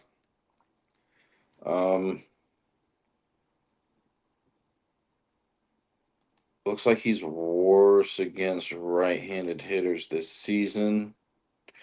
This ranks on that Part Factors website 7th best for right-handed hitters to hit a home run. So when I'm looking at batting averages for right-handed hitters in this game, Suarez and really it's Suarez. That's what the numbers lead me to. Suarez. Does Suarez have any history off Sonny Gray? No, but Naylor has 2 homers off of him. So if you like Naylor, you got that going for you. Eugenio Suarez has 11 at bats against him, no home runs, but he has a good batting average, batting a 455 off of him. There. 1 moment. All right. I thought I heard a bee next to me. I'm scared of bees. Okay, here we go.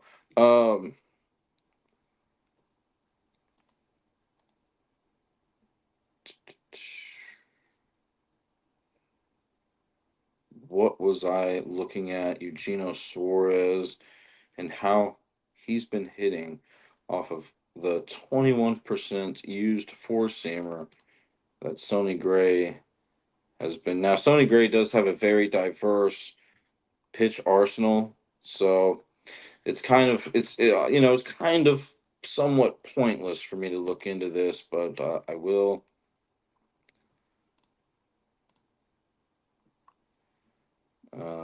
Suarez slugging percentage off of Sonny Gray's most used pitch, which is at 21% four seam fastball. Slugging percentage at 646. Sweeper Slugging percentage 500, and then the 20% used sinker. Once again, very diverse pitch arsenal for Sonny Gray. 418 slugging percentage there. Yeah, so that's what I would roll with if I were to choose a right-handed hitting player for the Diamondbacks. Now on the flip side, we're looking at Nelson, right-handed pitcher for the Diamondbacks.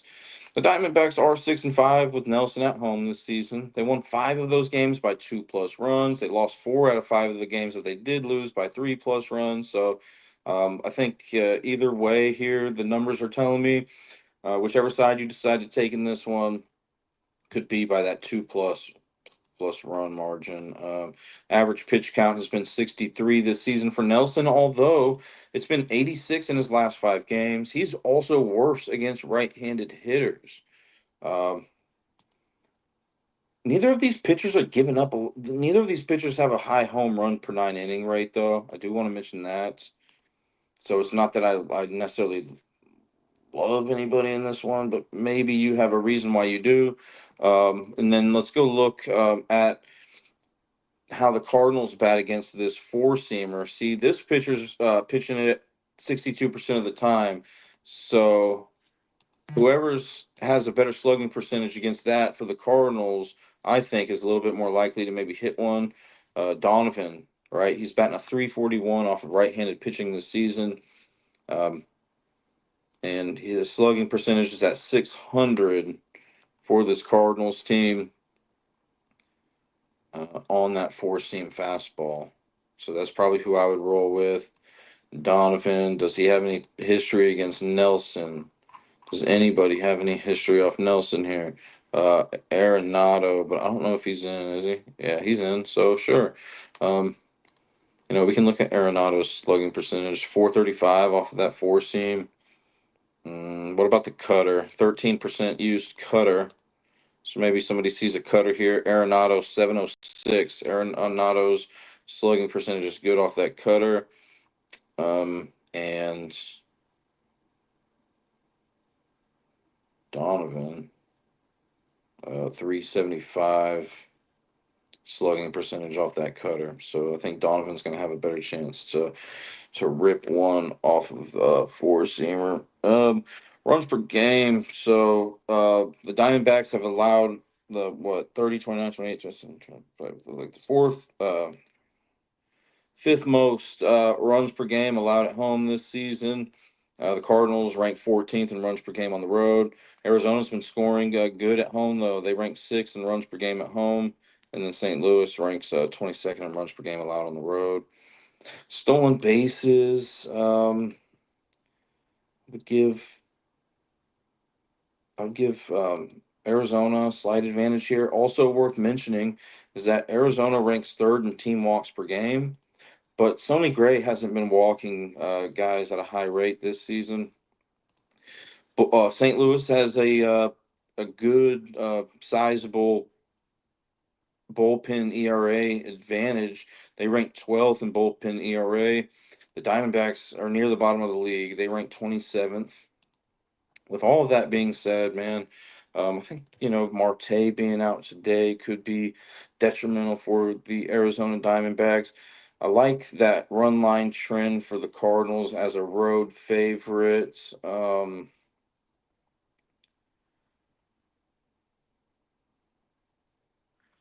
think how is Sonny Gray? I did mention I think Arizona has a slight base stealing advantage. How does Sonny Gray uh, defend against base stealing? It looks like he's pretty good at keeping guys from stealing bases on him. So, with all that being said, give me the Cardinals here, and I would have to lean towards them on that run line as well. Moving on, how many games do we have left here? Um, one, two, three. Oh, we have four. Okay.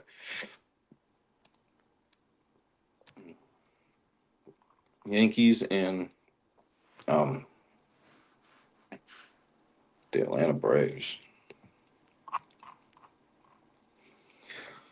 I'm thinking today is kind of be like a day that the Yankees had yesterday for in regards to like having a bullpen game. From my understanding, they had a bullpen game yesterday.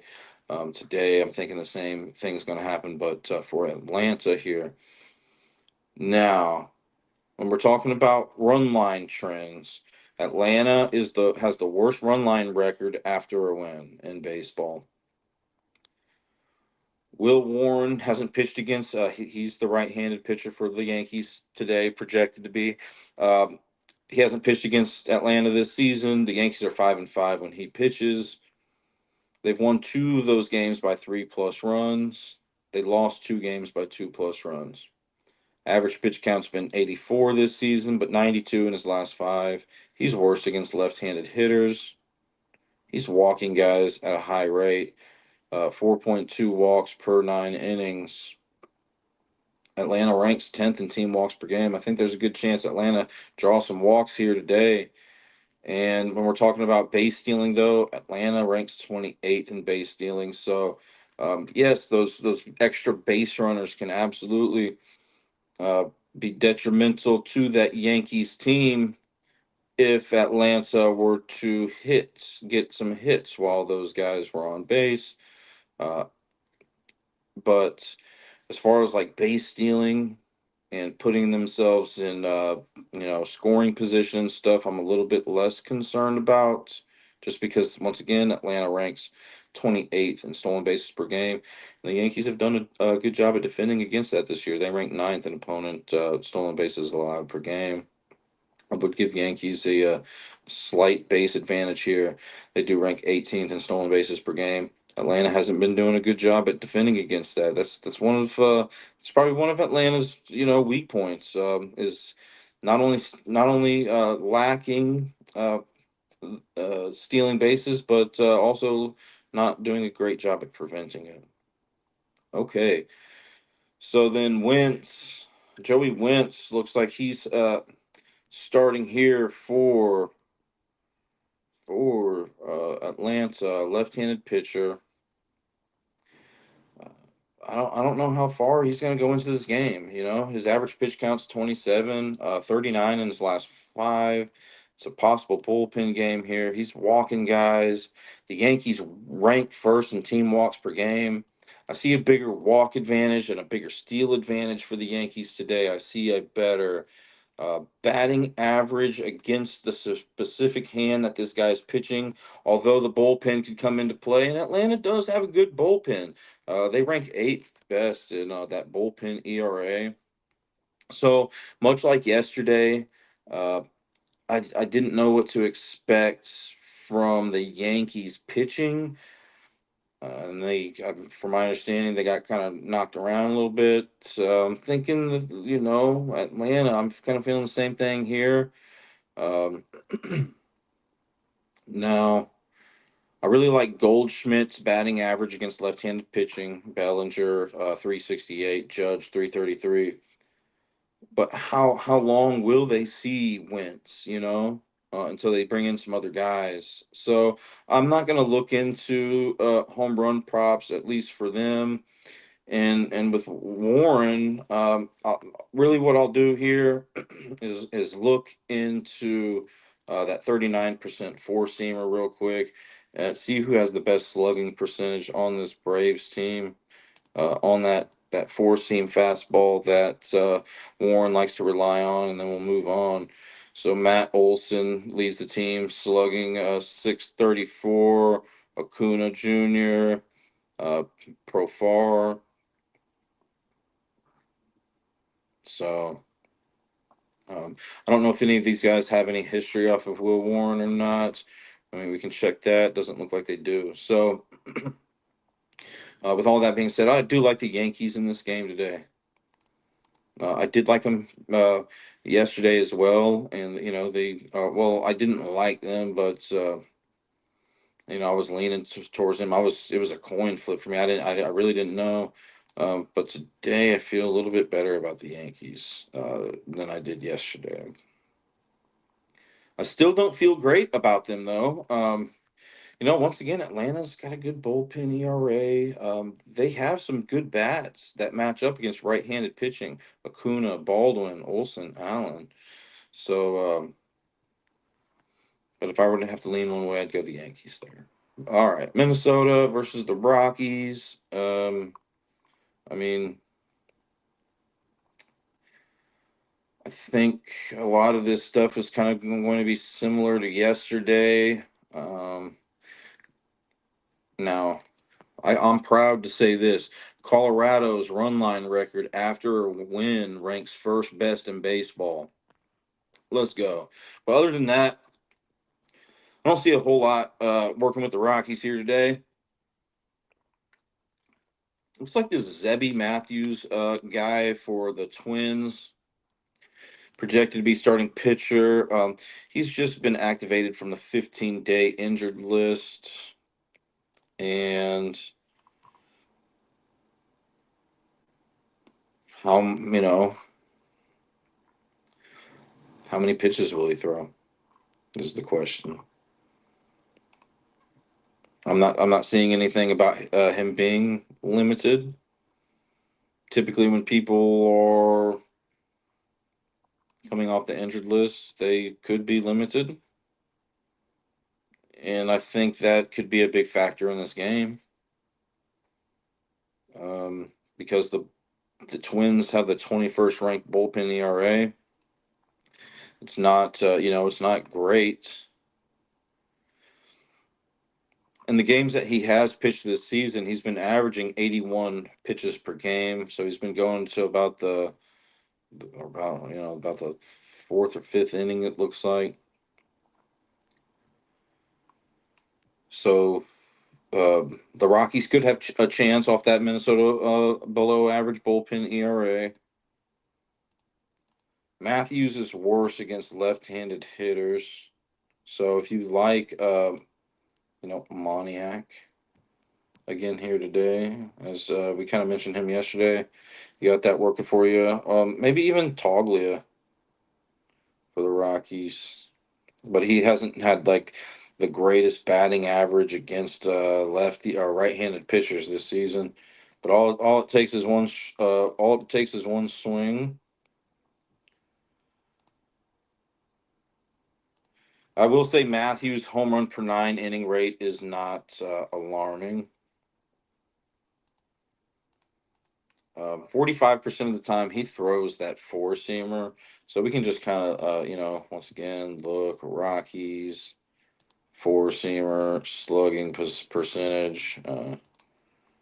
And Moniak 613 slugging, Beck 560. So, but Moniak's batting 267 off right-handed pitching, so I think there's maybe a little bit better of a chance for Moniak to get a hold of one. That would be probably my pick for the Rockies player to get a home run. But let's look at the other side here. Senzatella, right-handed pitcher, hasn't pitched against Minnesota this season. Colorado has a 3-7 record at home this season when Senzatella pitches. They won two of those games by exactly 2 runs. So the games that they are winning are not by a large margin with Senzatella pitching at home.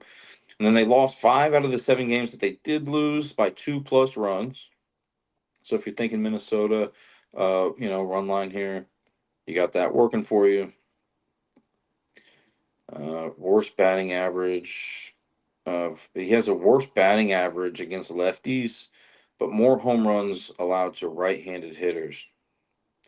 Once again, worst batting average. Senzatella, pitcher for the Rockies, he has a worse batting average against left-handed hitters, but more home runs allowed to right-handed hitters. He does have a decently high home run per 9 innings here rate 1.6. He likes to throw that four seamer. So who on the Twins likes to slug that? Jeffers. If Jeffers is in the lineup, he's batting 518 off of him. Is he a right-handed hitter? Yes.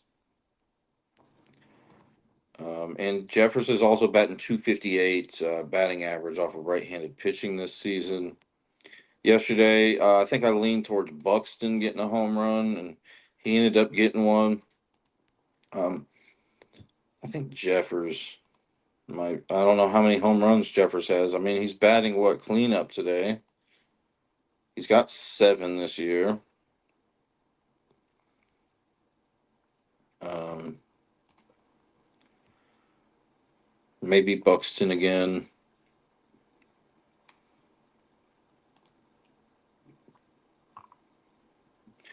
And I mean that wind is pushing out to looks like going to be about 8 miles, 7 miles, 6 miles per hour, which should give a little extra carry to left center field.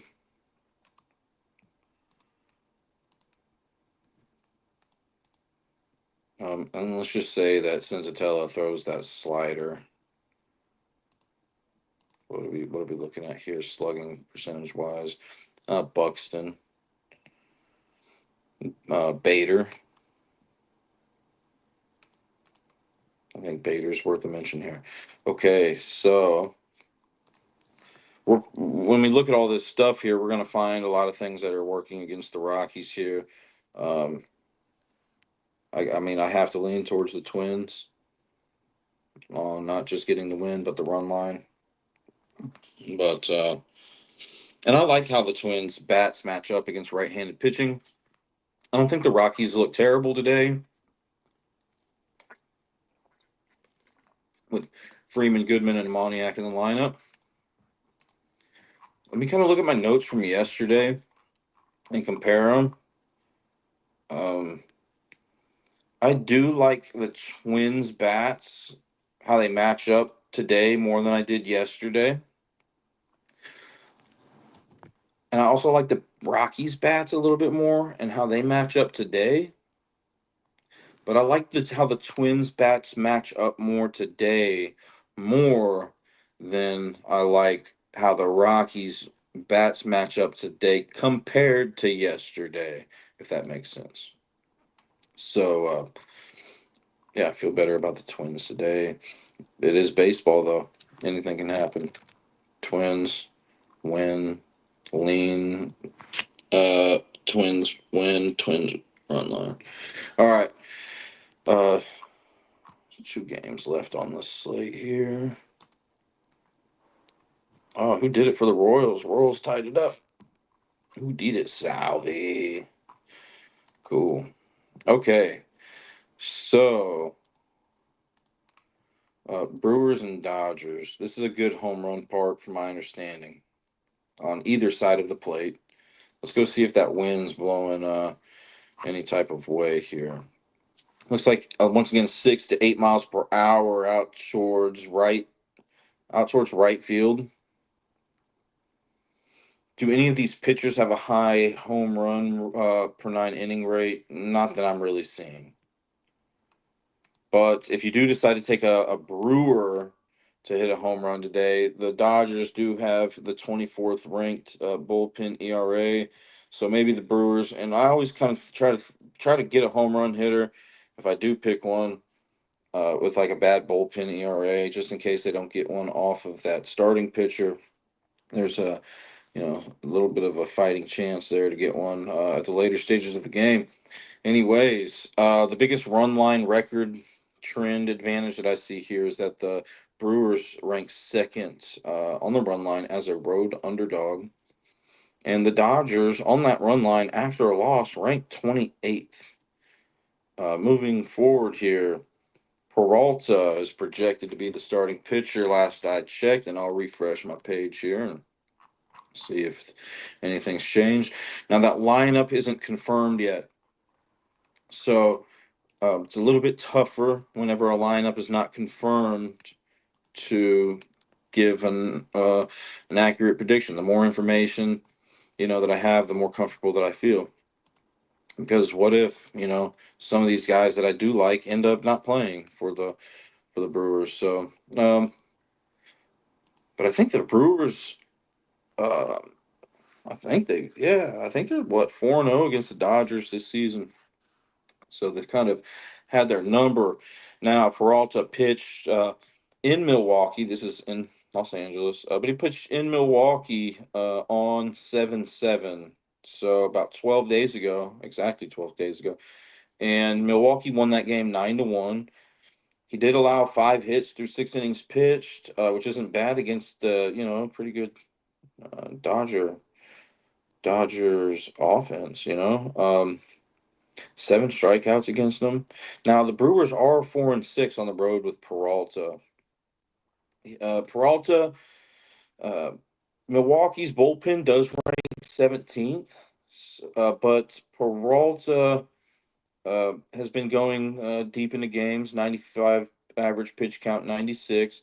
He allows more home runs to right-handed hitters. So if you do like a right-handed hit, a right-handed hitting Dodger player to hit a home run today, you got that going for you. But his home run per 9 inning rate isn't terrible. It's at 1.0. Um, Four seamer is what he likes to throw 57% of the time. So if we filter this, by 57%, four seamer, we're going to filter this by Dodgers players, right? Who's slugging off that four seamer? That's a righty. T. Hernandez. Teo Hernandez. Does he have any history off of Peralta?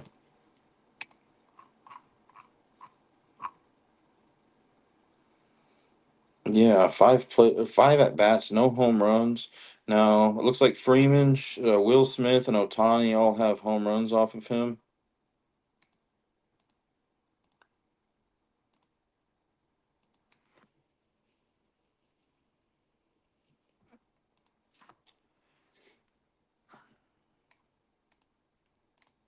Okay, so how's Will Smith batting off of that? Because Will Smith is batting, his batting average is 324 off right-handed pitching, and Will Smith's slugging percentage is right there. Uh, so um, Will Smith has better history. His batting average is higher. Uh, Hernandez's batting average isn't particularly great against right-handed pitching this season either. So I would have to lean towards Will Smith going deep for the Dodgers in this one if I were to pick a Dodger hitting a ding dong today.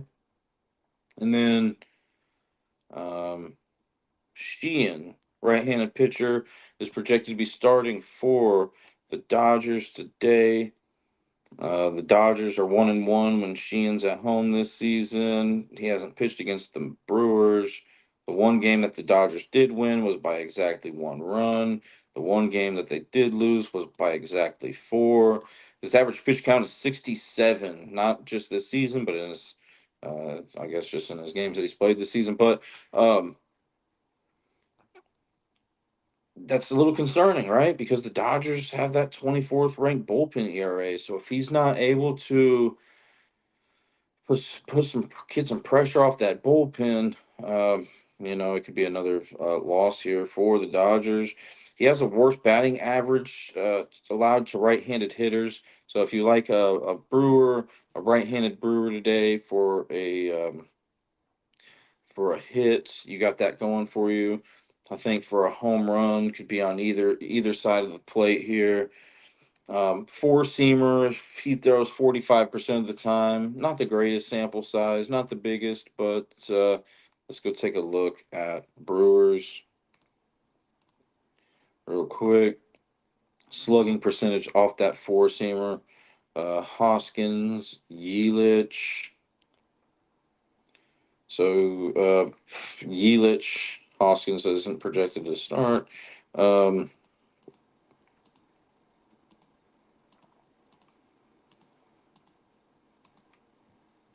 Where did I? Yelich, Ortiz, Churio, and then 28% of the time throws that slider. So who's good off the slider, slugging wise? Churio, Frelick, Yelich.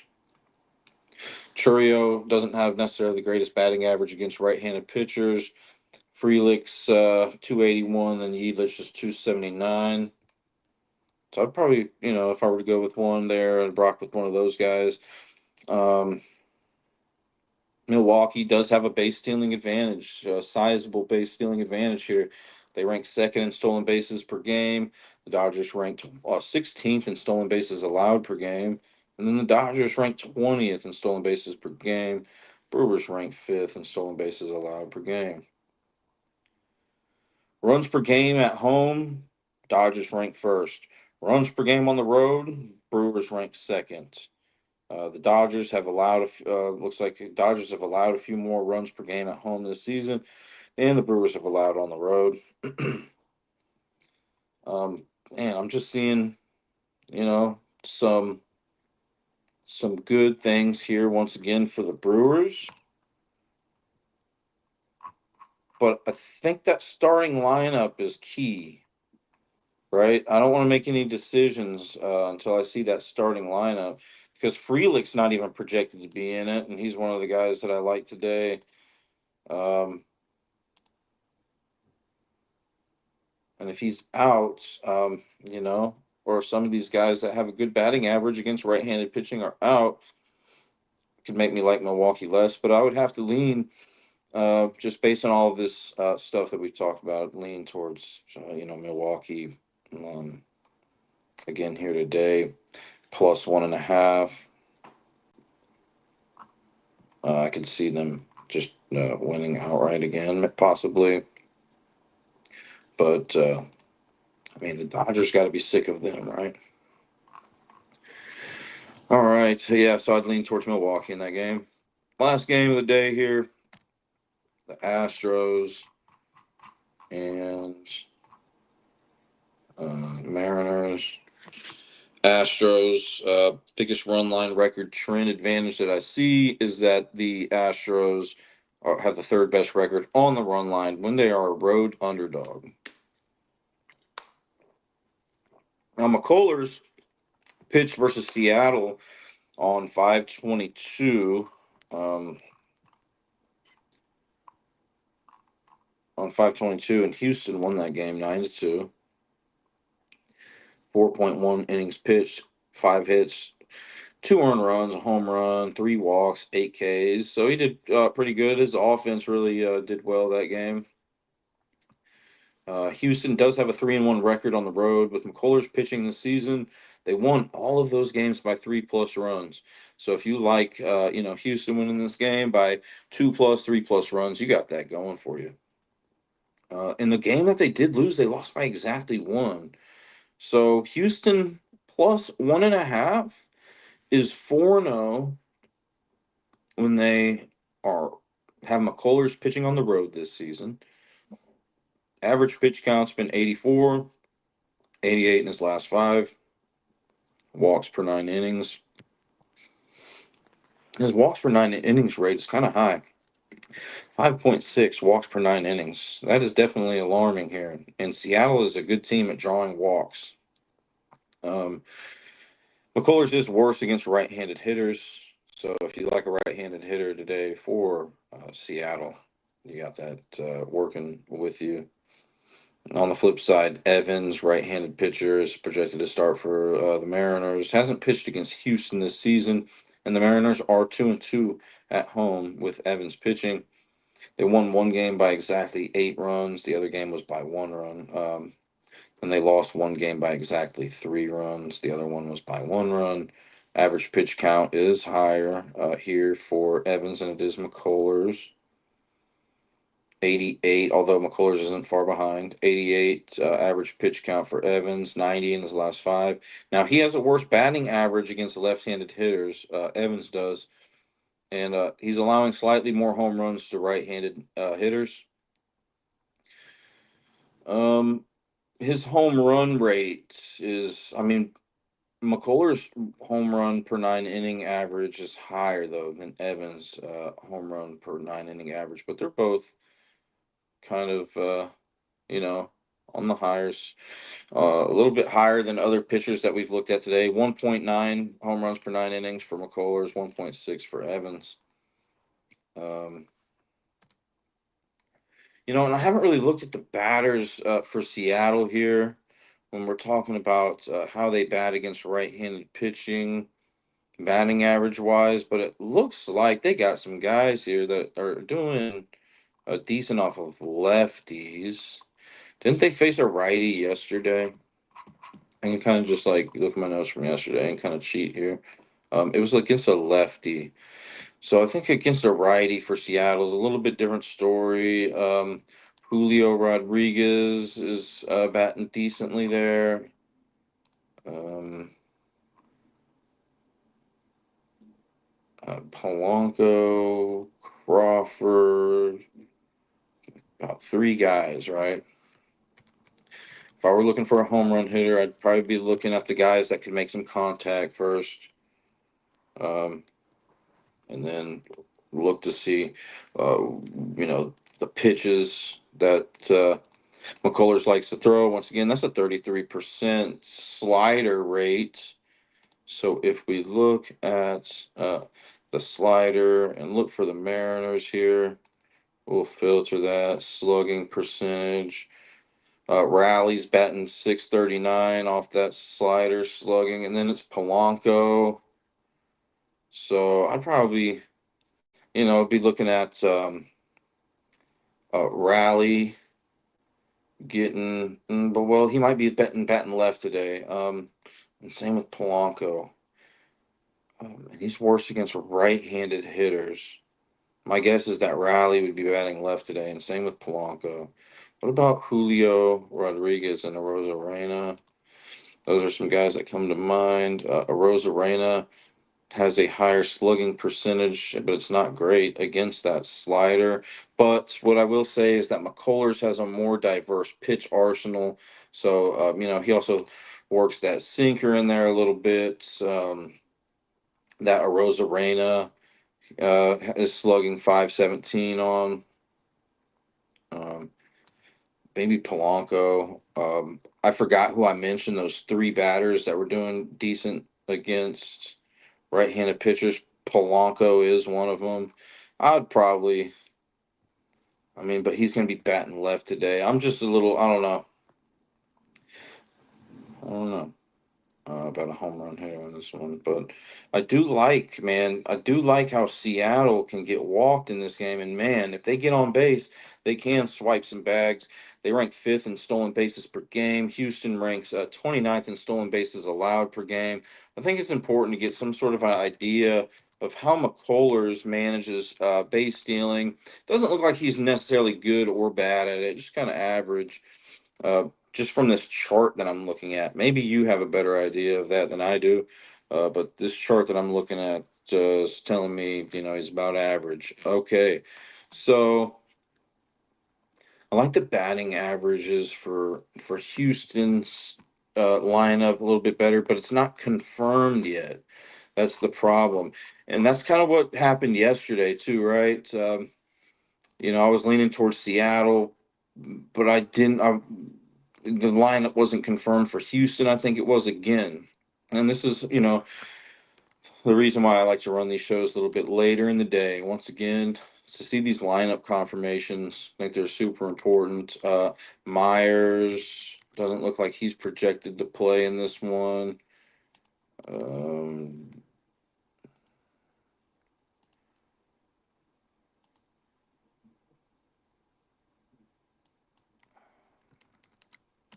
okay, so Evans,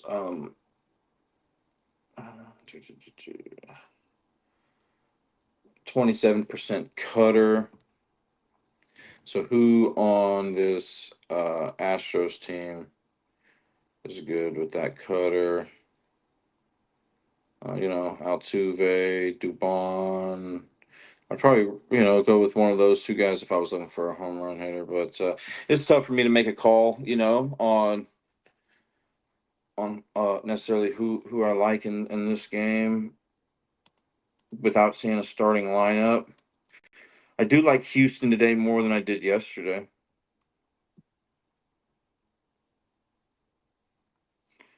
Really because looked like Seattle yesterday. mm, they had Rally, man, going up against a lefty, which I liked. Houston also had a bad trend going against them yesterday. Um,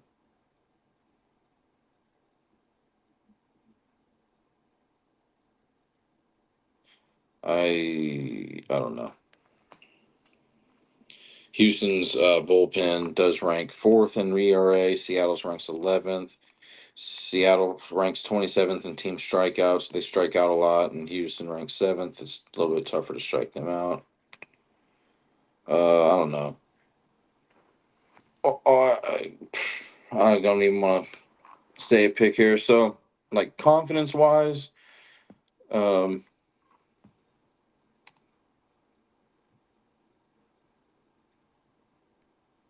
I didn't really love anything today. Yesterday, that Toronto's Blue Jays game really stuck out to me. I was mentioning that during the show. That was probably the best thing that I saw yesterday, and I just don't feel that way about any game today. But if I were to have to pick some teams here, I think I'd have to go with the Brewers, the Twins, Brewers plus 1.5, Twins minus 1.5. Um, I just got a decent feeling about Chicago Cubs here today. I don't know what that money line's looking like, but maybe -1, just in case they win by exactly one. In Texas, but Detroit's been let me down in the one day, and I've kind of been rolling with Detroit a little bit on these shows. Um, I just I can't get behind Detroit today, but there's just I don't know. Probably Texas. I just like that 4-0 rocker trend when Texas is at home. I think it could be a pretty close game though. Um, Feeling San Diego.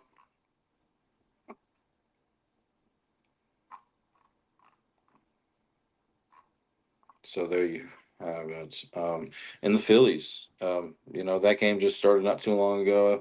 I was talking about liking the Phillies here today. Um, so, and I like all these teams about the same today. Nothing that I necessarily love, but if there was a team and they're striking right now, but they were striking early yesterday too, the Phillies. That'd probably be, but there's a man on second and third, so I can't just say that right now. The Twins, right, against my Rockies. Um, Anyways, thank you guys so much for joining today. I'll make an announcement if I am doing a show tomorrow morning. I doubt it. I need some rest and make sure that I'm fresh to go on Monday when we have some new series, some new matchups. But yeah,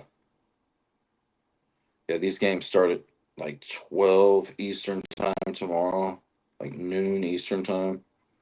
It's early. But yeah, once again, I'll make an announcement if I do. But yeah, let's plan on running the show again Monday, July 21st at about um, 5 p.m. Eastern time. All right. Well, good luck, guys. Thank you so much, and I hope you guys have a great rest of your day.